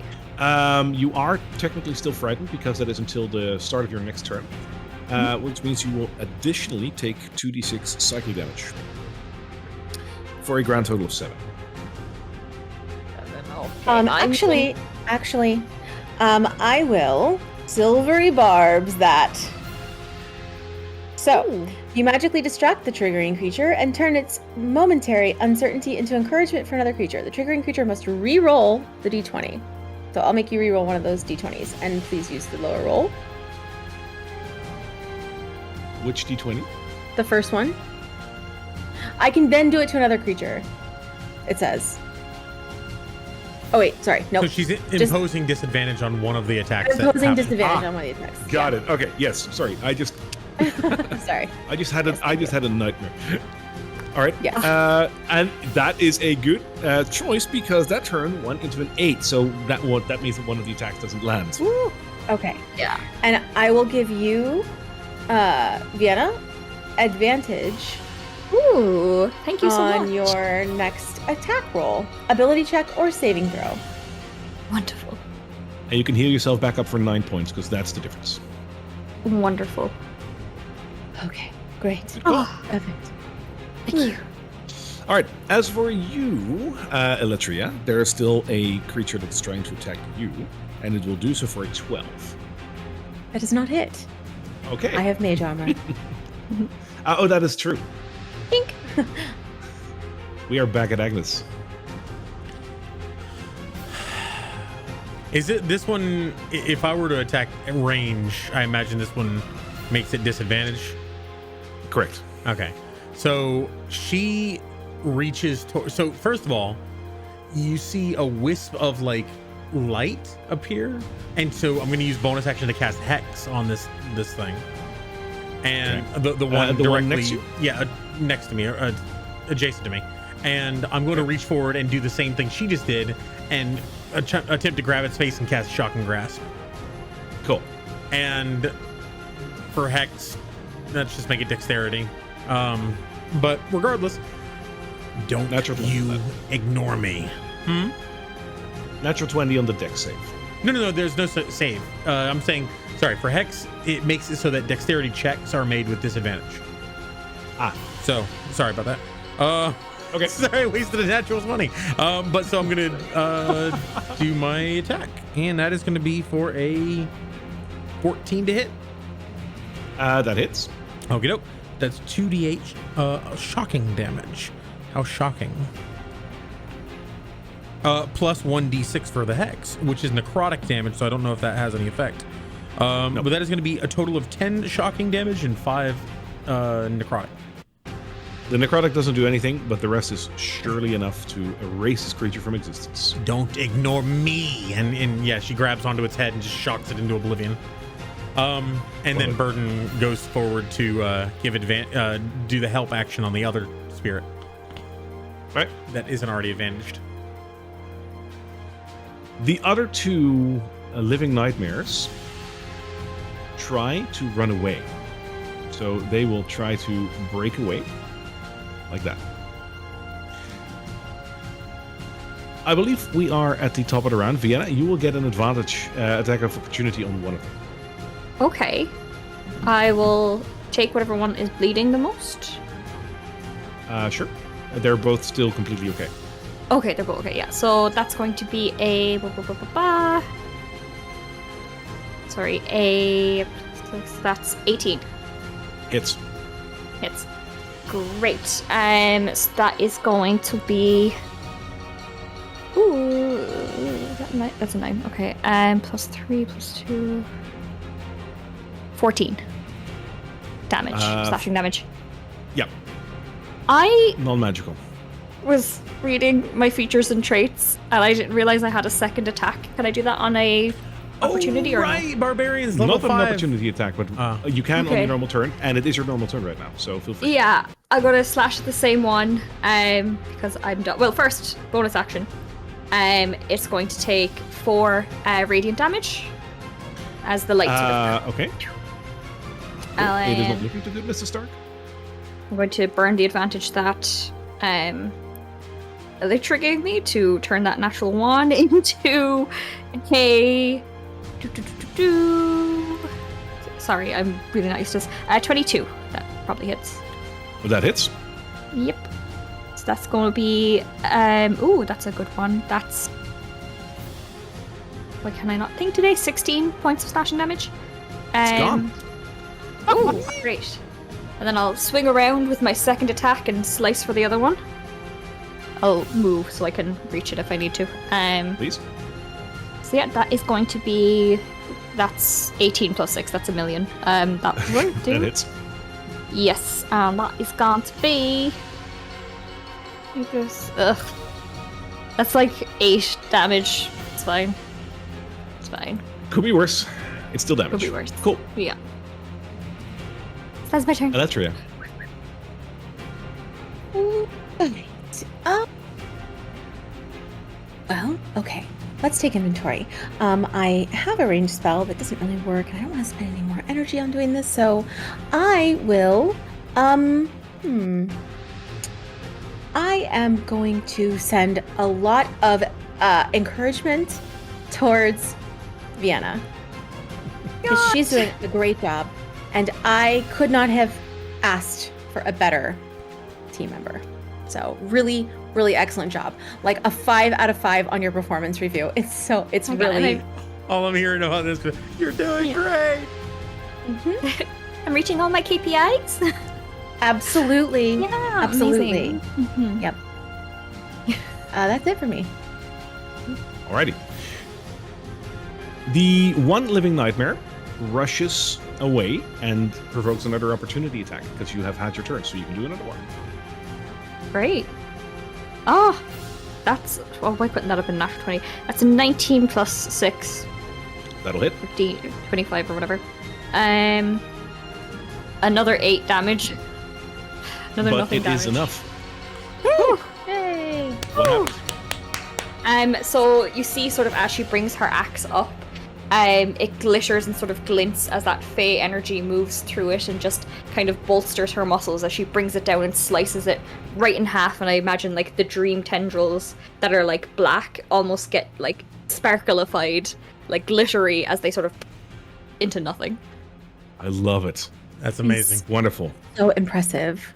They Really go up and truly. in smoke, and as they do, there are no more dangers Wow. around you at the moment.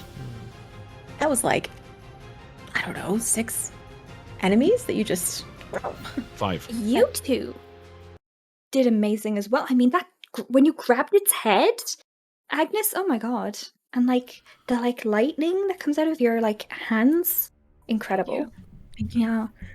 How are you feeling? You've taken a few hits. Not great. Not great, to be honest. You know, just like, and you kind of see like the like barely there armor has definitely not Oh, helped God. in the attack. Yeah. Agnes, can you? Yep. I'm gonna do a second level cure wounds on you. Thank you so much. Of course. Thank you so much. Well, And you have that's- proven very effective. Keep it up. And that's gonna be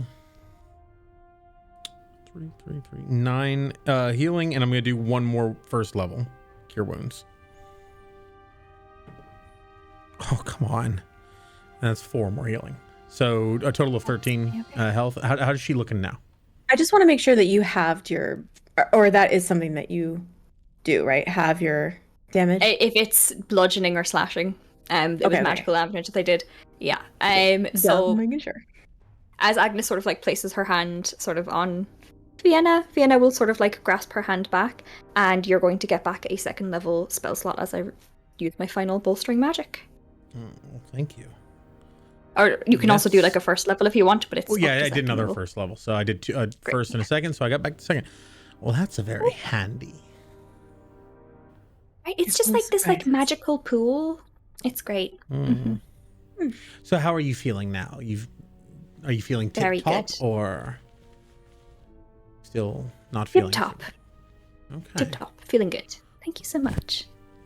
Oh, It's this my is pleasure, great. This dear. is great synergy. I really like it. It is really great. You're right, and we are really expressing our feelings, and that's wonderful. Really, great. Go team. Now there were 3 entities that did pass this way, so maybe Yeah, I think yeah. And I'll go first. And I'll follow Lead shortly the after. charge. I will try to, but I will allow her to go second as I Oh, continually try to be in the middle. after But you. it fails. But that's fine. After you. Oh, thank you. Thank Yes. you. Thank you. Here, She did Burden recommend wants that, so. wants to come with you. As you walk I- into this rather large cave, Oh, I'm so sorry. I'm so wrong button? Let's just take it from as you walk into. Yeah. Yes. I didn't even Real notice now. anything happened for a second. Go. As you think the walk wig's into a rather large cave in front of you, there are gently glowing gems that are covering the wall over here, each with a horrified face swirling around a black orb. In the corner, there is an emaciated mule that is huddling close to the wall, laden with sacks and bags. It looks up at you as you enter. It is, however, not the only thing that you're seeing. Because as you walk in here, you will also see 3 gentlemen that are eagerly awaiting your approach.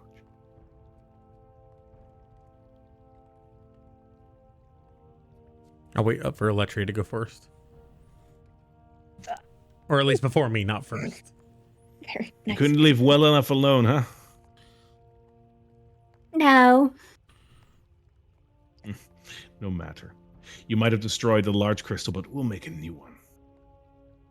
Was that the only one you Well. had? That is for us to know, for you to guess.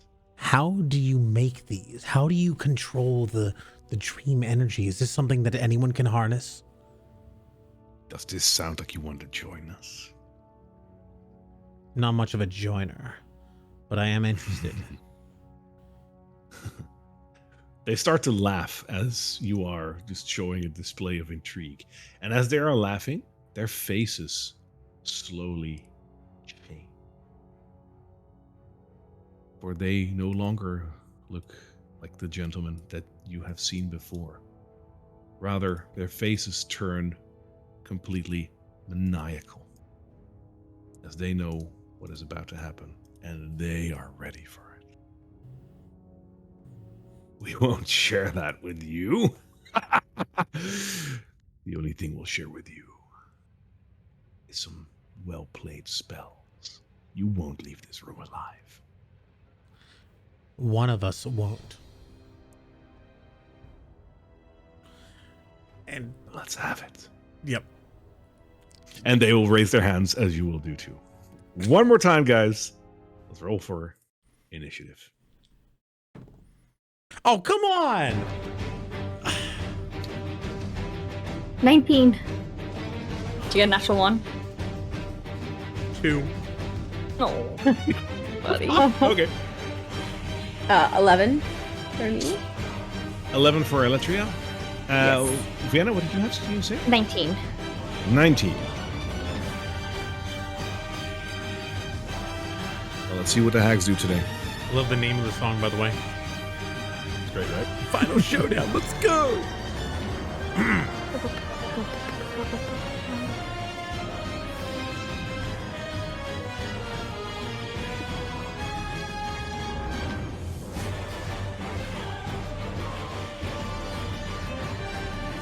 All right.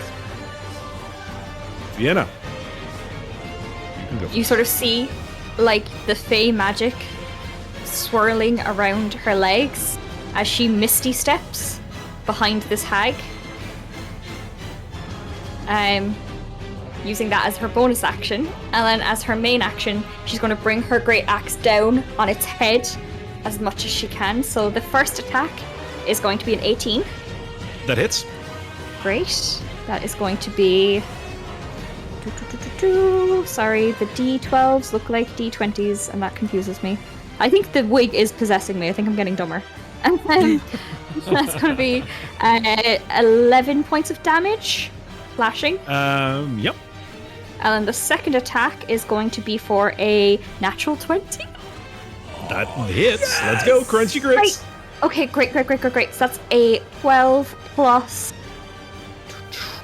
10, so that's 22 plus 3 is 25 slashing damage right down onto this hag's head as I go up and down and sort of like hit it with like a mighty roar of like, this wasted so much time and you were so mean to those old women. That is great. So I love it. Yeah. I love it. That's it. That's amazing. That's me. Alrighty. That is just perfect. Wonderful. Alrighty. It's Lucius's turn, who is in the back of the room right now. And he raises his hand and he casts a spell to you. I'm going to quickly need to look up which one. He will cast... let's see if he can make that. I need to quickly measure that. Yeah, he's going to make that. He's going to cast Lightning Bolt on Agnes.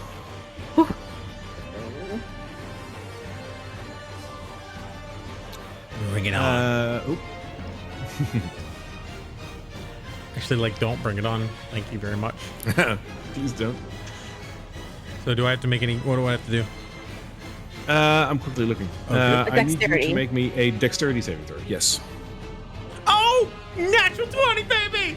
Oh, I really needed it. I really needed it. All right, so you take half damage, which is a lot less. Thank God. Oh, my God. Let's see what that is. Don't actually bring it on. Don't actually bring it on. Oh, God. That is 17 points of lightning damage. That is halved. So 17 is halved. Yep. Ow. So her hair stands on end, and parts of her clothing are singed on the edges. That's a lot of angry. That's a lot of power.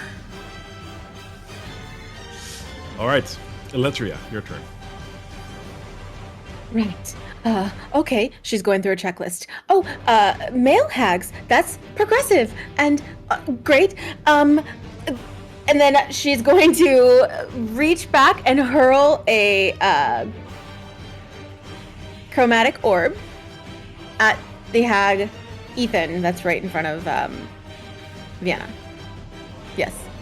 Counterspell.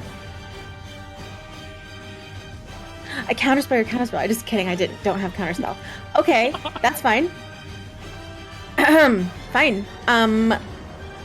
In response to that, I would like to use. Let me check how many sorcery points, please. 2 sorcery points to then cast. Sorry, hold on. Let me just. I want to cast something as a bonus action, but I don't know if it has to be just a cantrip or if it can be another spell. Anything, just make a statement. You know? I think it can be. Okay. Yeah, if you've done a bonus action spell, you can still cast a cantrip. Yeah. If I used Quicken Spell for sorcery points, you mean? Yes, even if you use Quicken Spell. If it's a bonus action, you can't do 2 spells in an action, but Right. or in one Okay. turn. But Great. I will cast Mind Sliver at the same one. That you can do. Which one did you cast it on? The one that's Ethan, the one that's right in Ethan, front of yeah. So that's an intelligence saving throw, please. Aha. I'm very intelligent. I'm not so intelligent. That's an 11. Ha ha ha. Good. It's being Great. Ooh, 11 lightning damage. Ow. Yeah. He's Yeah. bleeding. oh, Right, good.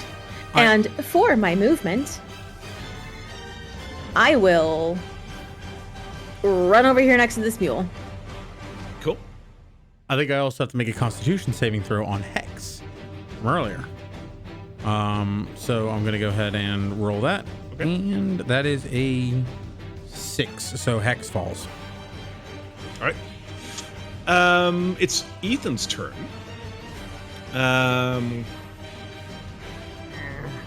So you Am want I to try it, going little man?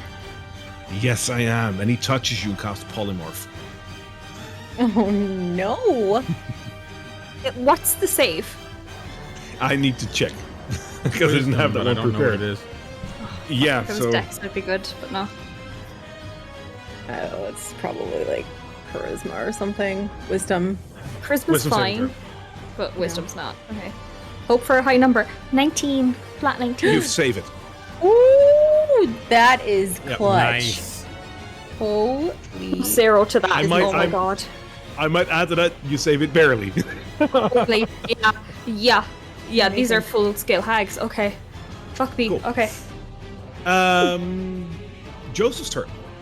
And Joseph will.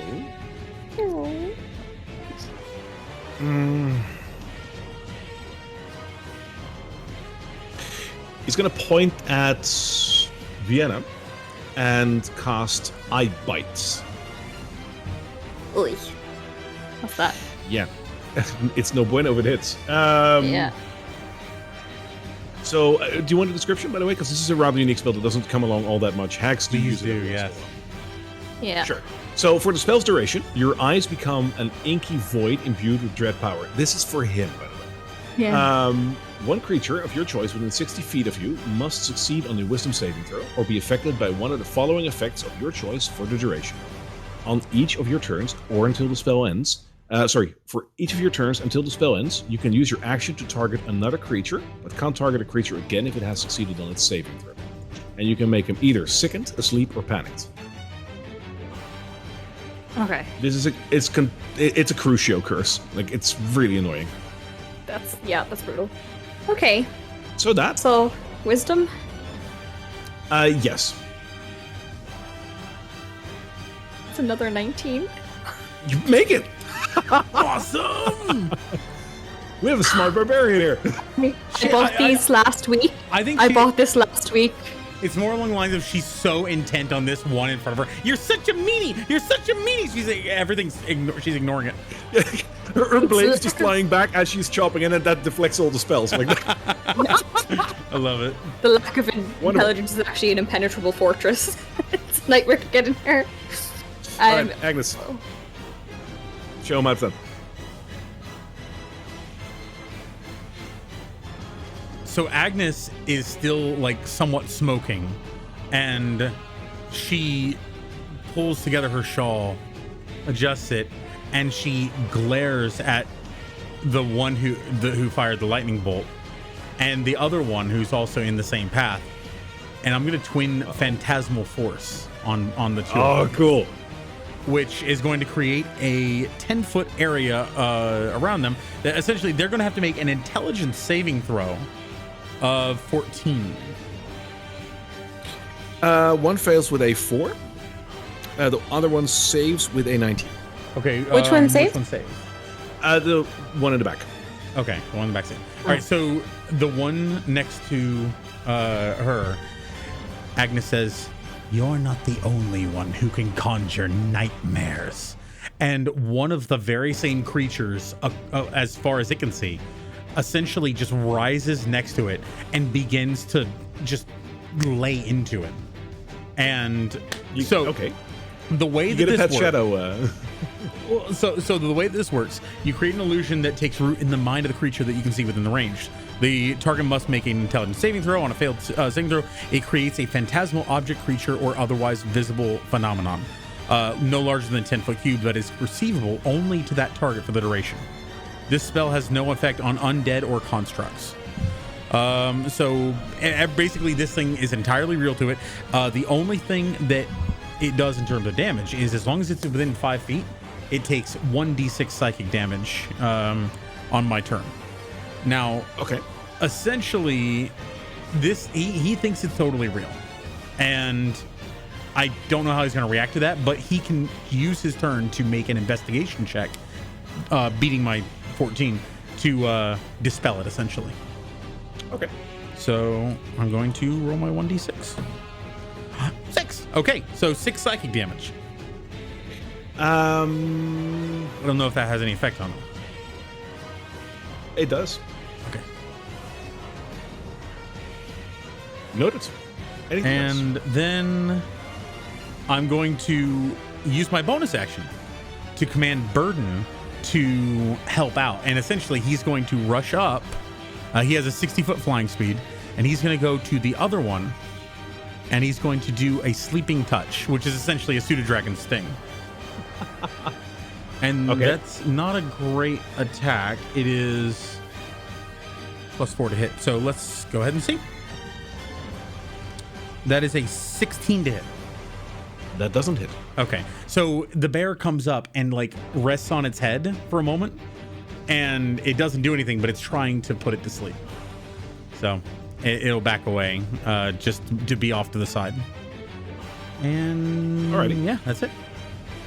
Oh, Flop it around, I'm Fiona. gonna move over here. Yep. That magic pouch that we got.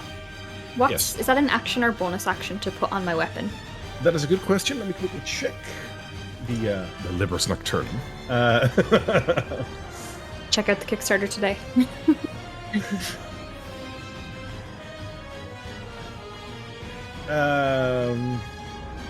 When applied to a weapon or consumed as an action, so it's an action. It's an action. So yeah, Vienna as an action is going to take out the pouch and sort of run it along her blade to sort of like get it coated within this powder. And then as her bonus action, I'm going to do a rage and just get my wild surge. So sort of at the end, as I'm like kind of like dusting it over, I'm like getting angrier as I go. And I know that it's not doing damage to them, but I'm hoping it'll do a lot of damage later. This is just angrily applying makeup. I'm literally making it's glitter in my head. Until my rage ends, I'm surrounded by multicolored protective lights, and I gain a +1 bonus to AC. So yeah, it is just basically like a disco ball of like all of her jewelry starts like going in within 10 feet of me, and my allies, if they're near me, get the same bonus. So, woo! I'm lit up like a disco ball, and I'm rubbing this glitter on my weapon, and that's my turn. There you go. You look like a little rainbow. I love it. Try me, bitch. Wonderful. It's Lucius's turn. And Lucius will... you're the only one that he can currently see, so he will attack you.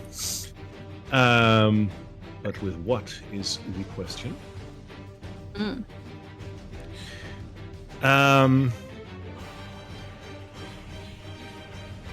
I think I'm going to bestow a curse on you.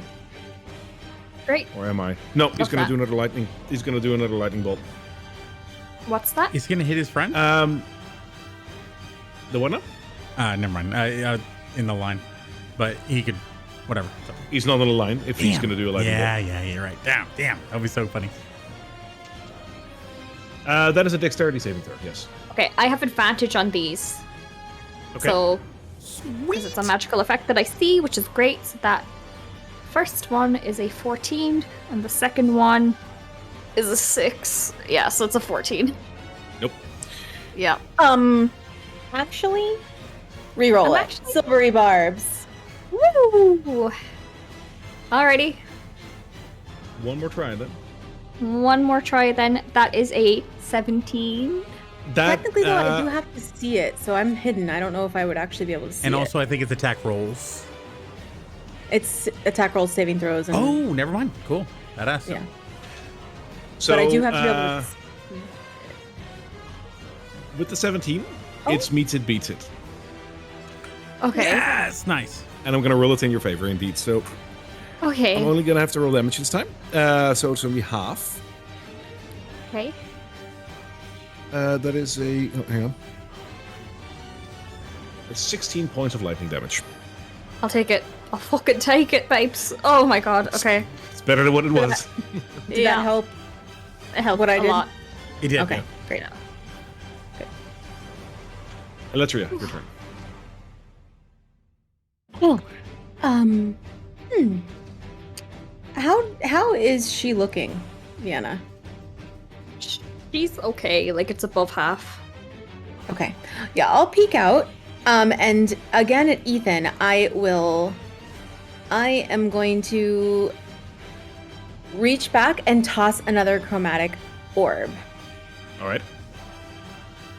Go ahead. Okay. So that is a 22 to hit. That hits. Uh, 14, it's 20 points of we already know that lightning damages him, so lightning damage. 20 points of lightning damage. Wow. He is still standing, but that hurts. Okay. She's going through, okay, focus fire. Right. One down. Hacks are bad. And she's gonna step right back into the here. Alrighty. Ethan's turn.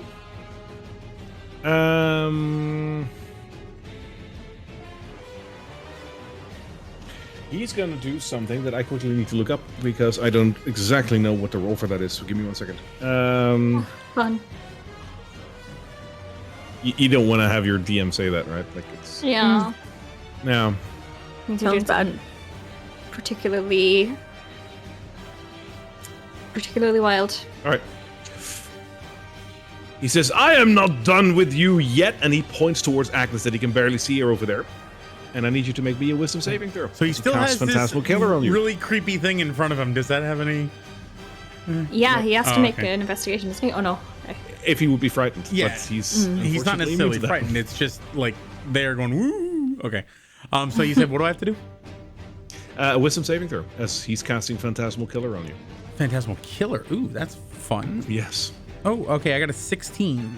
So that's not a meets it beats it, is it? No, that's just below it. Damn it. So right next to you. Wait, actually, one second. I do have this really cool feature that I never ever remember to use.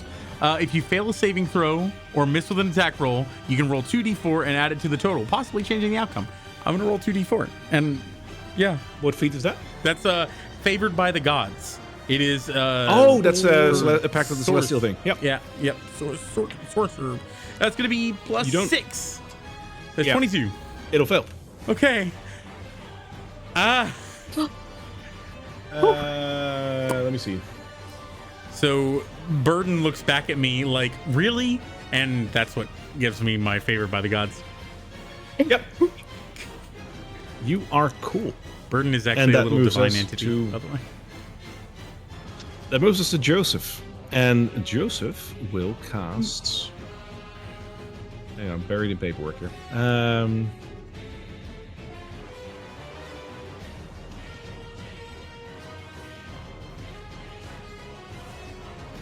He's going to cast Magic Missile on Vienna. Right. I'm going to So use a reaction to do Stone's Endurance, so no matter what, I'm taking a d12 away from it, just to put that out there. Okay. Yeah. So my Nice. skin sort of crystallizes. Yeah, go ahead. I'm probably not going to do any damage because they're not that heavy. Let's see. That is 4 plus 2, which is 6. No, I'm not going to make it. That is 8 points, and you're going to subtract whatever you're going to roll.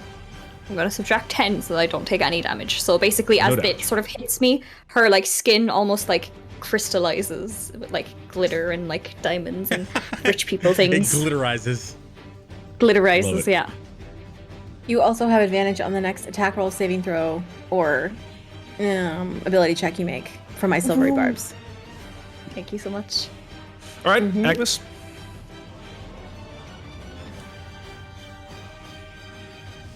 I don't have time for this powder. And I'm going to step out. Oh, shoot. I'm actually going to have Burden flap in, or like, this guy's face and help me with this.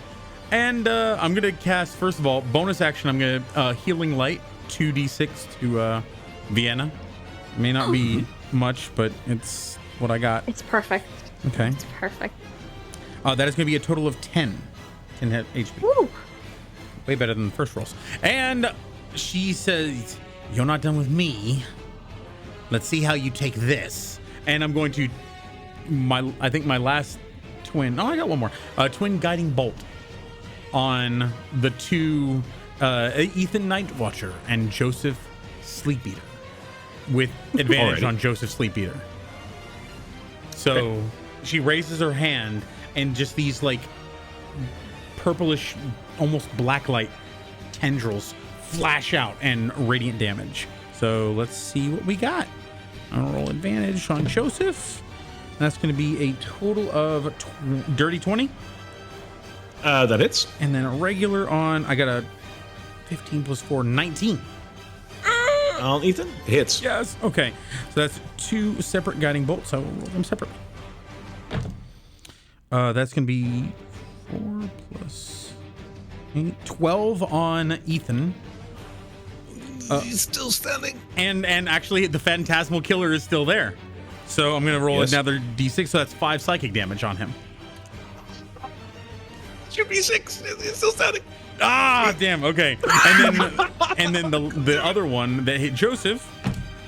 That's going to be 5 plus 6. That's a total of 11 radiant damage. Radiant damage, right? Yes. Both of these were radiant damage. I don't think they're undead though, right? As far as I know.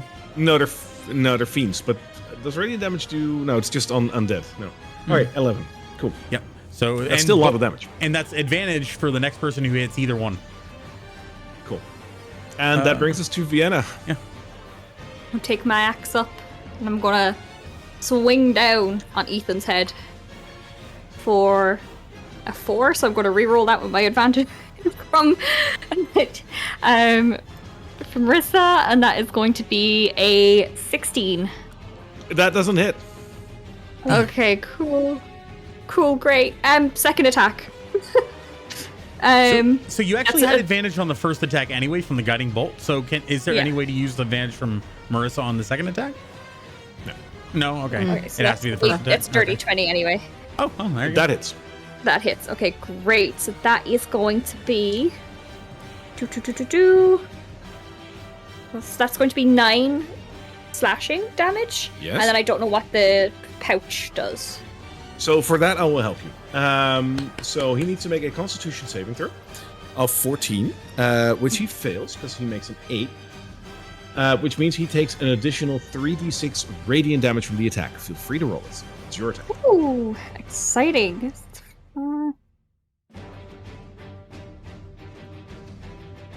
12 radiant damage to it. Cool. Which, okay, so 12 radiant damage. Now, watch what happens. Oh, I'm excited. He dies.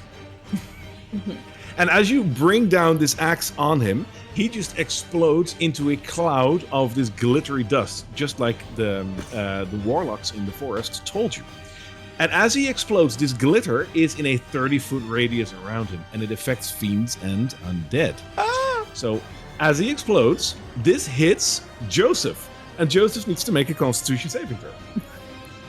Which he fails, so you can roll another 3d6. Wonderful. I love it. Chain 10. reactions. Chain reactions.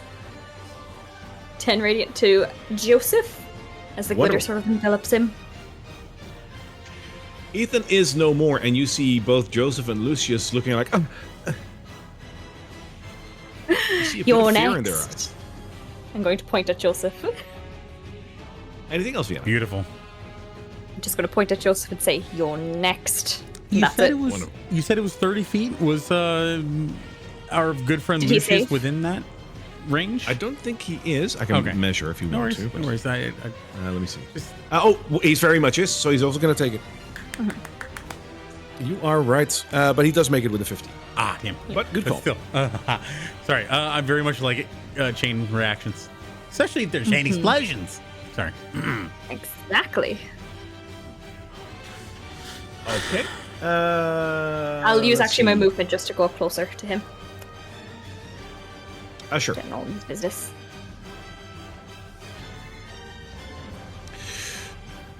Lucius will use his magic, which has significantly waned now that his brother is dead. He will cast Ray of Enfeeblement on Vienna. Dare you? One second. So there's this sort of like black beam of energy that is shooting towards you, and I need you. Let's see. Oh, it's just a normal roll, attack roll. Okay. 2. Black beam energy. You're gonna make a ranged spell attack against target. Yep. That is a 17. That hits.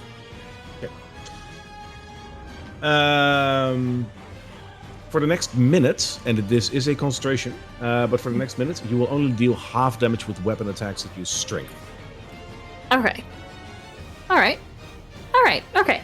I'll take it. All right. And that brings us to Eletria. Yes. Eletria will begin to run this way. When she gets about here, here? Yeah, here, whatever. I'm going to, oops, 20. I will cast at Joseph. Will cast a chromatic orb. You I'm gonna found, rear back. you found a new spell that you like. No, I only have a few. Anyways, I'm gonna toss it at him. Cool. So 18 to hit. That hits. Cool.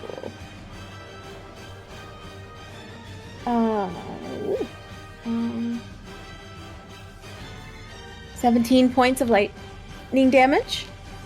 Wonderful. He is bleeding. Good. And then I will continue to move this way and try to have cover from both if I can. I'll like kind of duck down and try to hide behind this rock here. That is definitely something you can do, and yes, you have. Great. Yep. That's it for me. Alrighty. Then we have Joseph over there.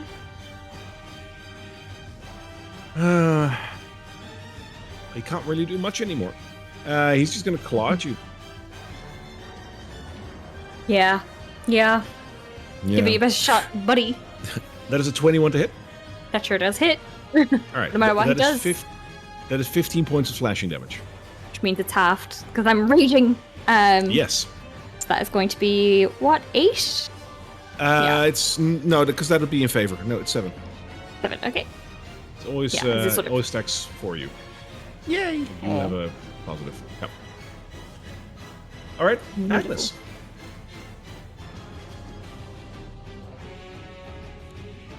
All right, so let's give them a taste of their own medicine. Burden, and I'm going to use my bonus action to have him attack Joseph Sleepeater with his poison sting. That is going to be a that's a 19 to hit. That hits. All right, so that's 1d4 plus 2. That's going to be a total of 6 piercing damage, but Yep. he has to make a DC 14 Constitution saving throw now. 14 Constitution. Mm-hmm. I make that with a 17. Damn. Okay. If it was really low, he'd fall asleep. Anyway, cool. So that was my bonus action, and I'm going to sort of step forward. The Phantasmal Killer goes away now that his target is gone. Okay. And with my action, I'm going to go ahead and let's go out with a bang. Flaming Sphere on Lucius Bitterstock. Cool. So a ball of fire roils around him, and he gets to make a 14 dexterity saving throw. I got a 10. Well, he's going to take 2d6 fire damage. Cool. And once again, I'll say, you came in and you're dealing with powers you don't understand. I want to know where you found this. Burn! And it may be counterintuitive, but he's burning now. Of course. How much damage did you do? Sorry. That's a good question. 7 fire damage. Okay. By the way, Noted. Agnes, you now have a +1 to your AC because you're within 10 feet of me. Oh, that's handy. Oh, I'll take it. I'm Yeah. starting, like, little bits of glitter are starting to embed themselves. Like, oh, get this off. This will never come out. Burden's like rolling around in it. Yes! Oh my god. Alrighty, top it around, Vienna. All right, this bitch is getting a full face of Vienna, and that is going to be a 21 to hit. That hits. Okay. So 12 halved, so that's 6 slashing damage to it. Noted. And then the next one is going to be a... that's not great. It's 13 to hit. That doesn't hit. That doesn't hit. Okay, great. So the second one whiffs. But still, I'm just kind of like raging, getting ready to really decimate this man. Love it. Alrighty. Lucius will cast a magic missile on you. Vienna. As he's trying to help out his brother. Come on. 4 damage. 4 All 3 damage? misses combined is 4. Yeah. Incredible. Two ones and a 2. That's unfair. Alright. Eletria. Alrighty then. As a bonus action, I will take one of my 3rd level spell slots, and I'm gonna get back 3 sorcery points. Yes. And I will step back so that I can see both of these MFers, and I will use my last 3rd level spell slot to twin a chromatic orb. I knew it. Let's do it. Okay, so I'll roll first for Lucius. Oh, that's bad. 13 to hit. Doesn't hit. No. Okay. The other one, is a natural 20. Hits. That would be for Joseph. What is that again? Crunchy crits? Roll So it just and means to- add max damage to that. So your first roll is max damage. Your second run is rolled. 8 times 5 is 40. So it's 40 Yes. plus. Plus whatever you roll. Okay, that's 5d8. Okay, a million. 18. 20, 23. So 40, 63. I hate to tell it, Vienna, but for a very brief moment, Joseph is actually more shiny than you, and then he just evaporates. Thank you for getting rid of him. I couldn't stand competition. Right. Sure. Yes. Absolutely. And I'm gonna hide. Well, Agnes. I need to retcon something.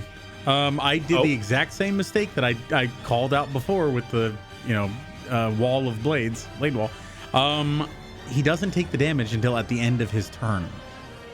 With the fire? The fire. So that's 7 damage back to him. Sorry, 7 health. Nobody had his turn after. So it might not have happened when you called it out, but Lucius had his turn 2 persons after. So he still took it. Okay. You were just early. Cool. Yeah. Sorry. All right. Well, if that's the case, he's the only target left. I'm going to go ahead and use my bonus action to rear back and ram him with the sphere and force him to take it. So I can do that. I can force him to take it with a bonus action. Okay. Dexterity saving throw 14. Let's see. 18. Okay, so he is able to dodge out of the way, and it just goes careening into the wall. And I say, "Not so fast!" And 2 bolts of Eldritch Blast into his face. So that is going to be a 21 and a 9. Doesn't it? All right, so the first one is actually going to push him back into the wall by 10 feet. Okay. Yep. All right, and I'm going to use my movement to get right, close to him, hold out my hands and say, "Tell me how you discovered this magic." "I'd rather die." "Then you will." And I'll beckon my friends. Or cohorts. Can you tell me the damage of what you just did? Oh, yeah. I actually deal damage on my turn. That's my bad. Yeah. 6 force damage. Cool. Alrighty. I get so flustered with my flame spheres. Vienna. Gonna rush forward to him, and as I'm running forward, I'm bringing the axe down. So that's a dirty 20. That hits. Great. That's another 12, so it's a 6 damage to him. And then the next one is a 22. That hits. So that is then going to be a 15 halved 18. 8, not 18. Yeah. An 8, yeah. I think he should deal more damage, yeah. So as an 8, as I sort of just continuously hack into him. And again, Agnes, you are back within my sphere, so you still have +1 to your AC. Yay. He is very bloody right now. Good.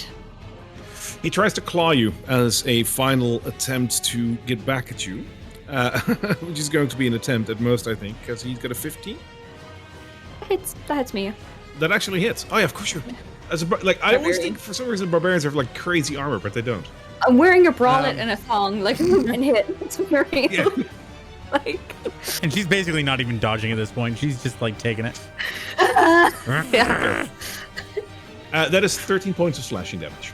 Which is half. Because rage, so 6. Because rage. Woo. Yeah, doesn't hit that much. Eletria. Finish him. Yes, I will, as a bonus action, use a sorcery point to regain a spell slot. Yes. That's a first level. Actually, no. I'll use 2 sorcery points, my last 2, to regain 2 spell slots. That's getting back a 2nd level spell slot. And I will, with it, cast a Chromatic Orb. What a shocker. Actually, no. I'm going to cast Scorching Ray. That increases my odds of hitting. Okay. The first beam is a 17 plus 8, so a million. Hits. 13 plus 8. 9. Hits. And 17 for the third one. Hits as well. All 3 hit. Oh boy. Oh, this is not looking good. Okay, that's 5 plus 7, so 12 plus 18. 18 total? All right. Yeah. He is still standing, but it isn't looking too good for him. Okay. Agnes, your turn. Burden flies up in front of Agnes and like almost looks pleadingly. It's like, don't do it. And Agnes steps forward and just says, I'm not creating misery. I'm putting an end to misery. And shock and grasp. Cool. Oh, yeah. Please work. Okay, cool. 3. 21 to hit. That is. Okay. Yes. Oh, actually, it was 23. But anyway, yes. Okay, so, yep. And while this is happening, boop. That's going to be a total of 11 shocking damage. Electric damage, whatever. Lightning. My good Agnes. What happens? She looks at Vienna and she looks back at Eletria and says, the misery that you've brought upon this town is coming to an end, you foul creature. And then she gets up close and whispers into his ear, I will find the power that you bestowed, or the power that you held. You will not stop me. And as you zap him out of existence, as he dies, all around you, all the crystals burst open in this cave, releasing all the dreams that were kept here. You have defeated the hags. We did it. Very, Oh. very well done. What was that bit about the power? Did you say something about? Probably unimportant. We're ending the misery that they visited upon this town. We're doing good. We're doing good, right, Burden? We're doing good. Yes, good. That was so cool. So, And she are you guys going to go back to town to tell the good news? voice. What is going on with this donkey over here? So, I will tell you. As you return to the donkey to see what's up with that, you will notice that this donkey has some stuff on him. There are saddlebags on this donkey containing a prize for you. Between the three of you, you can take home 478 gold pieces. You can take home 5 emeralds, which are worth 50 gold pieces each. You will find a fireball scroll, as well as a sleep scroll. You can take that as your rightful stuff, because you are the heroes. As you return to the village and tell the people the fact that they can sleep easy again, life will return to normal in Scarsnik. People are able to sleep once again, and the fear that blanketed the town dissipates as quickly as the sun rises. Because you have not killed any townsfolk, even though they rose against you, and it was a tense moment, but you did not kill them, the people in the town are very happy with you. They're very glad that you came to their aid and that you saw this through, and that you convinced them that there was another way to deal with this. The town's guildmaster, now back to his senses and with a fresh band-aid around his arm, grants all three of you 100 gold pieces each for astonishing work and your help. You also get to keep the mining permit in case you ever want to change jobs. I'm good. Wonderful. The warlocks in the forest, the 3 old ladies, are also very happy with you, and because they aren't murdered, the second you come into the village, Henrietta, the potion maker, also comes to you and gives you each a greater health potion as her own reward, because you saw what was right. And that concludes the story. Well done. That was fun. That was That was awesome. so good. Yeah. Yeah. I That was think a that was my good first one-shot. one shot ever. Oh. I've done we did We did a pre-campaign, but that was about pre-campaign, it. but that was Yeah. a full campaign. Fair. Wow. Yeah, fair.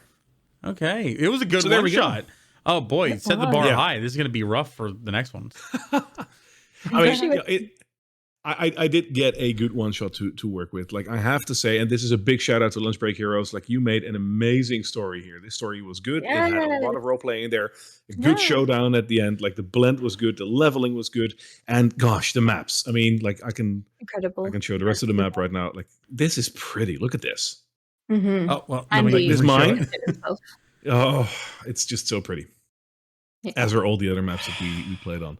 So big Mhm. shout out to DM Andy as well for your creative artwork. This is absolutely I astonishing. hate It's a joy to play on mazes. your maps. This is really good. So that is it for us. that is it for us. I hope you enjoyed this one shot.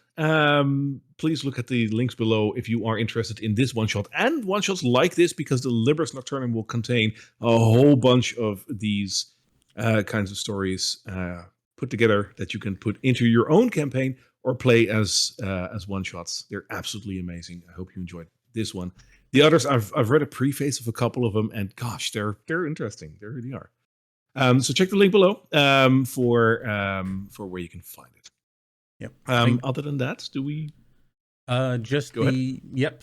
As you already said, but thank you very much to Lunchbreak Heroes for making some amazing content, amazing one shots, and other stories that many people are going to get a chance to be involved in. That's so awesome. That's so many tales of adventure that so many people are going to be able to share. And DM Andy, Absolutely. your maps are always amazing. So thank you so much for that. Always. And thank you so much, Barry, for running this amazing campaign. Thank you so much for being the DM here. All of the effects that you add, all of the music that you put in, everything that just accentuates an already awesome foundation into something just brilliant. And yeah, thank you so much from all of us. Well, thank you. Yes, thank you. And you guys, of course, for the great role play. Like, this was both hilarious and well done. It was like, your characters are, they just come right off the screen. Oh my god, I hate this wig. Anyway, Pull it off. Right. Snatch it. Girl. Yep, we're going to be signing off over here. If you are new to our channel, by the way, and this one shot is one of the first things that you're seeing of us, we do play Dungeons and Dragons, of course, with normal playthrough on our Saturdays. We play on Twitch. We do upload them to YouTube as well. We have a podcast that you can listen to. If you can't watch us, you can listen to us on the go. We got a couple of cool social channels where we got some fun stuff. If you go to thegildedflask.com, you'll have a comprehensive list of all the channels where you can find us. And on Saturdays, we'd love to see you live in our Twitch channel. You can chat with us. You can join our Discord. You can literally live chat with us during our break. So if you're interested, we'd hope to see you over there. thank you all so much for being here. Thank you. Bye-bye now. Bye. Done. Yay. Beautiful. That was a good one shot. Yes. That was a Oh good my one god. shot. That was so fun.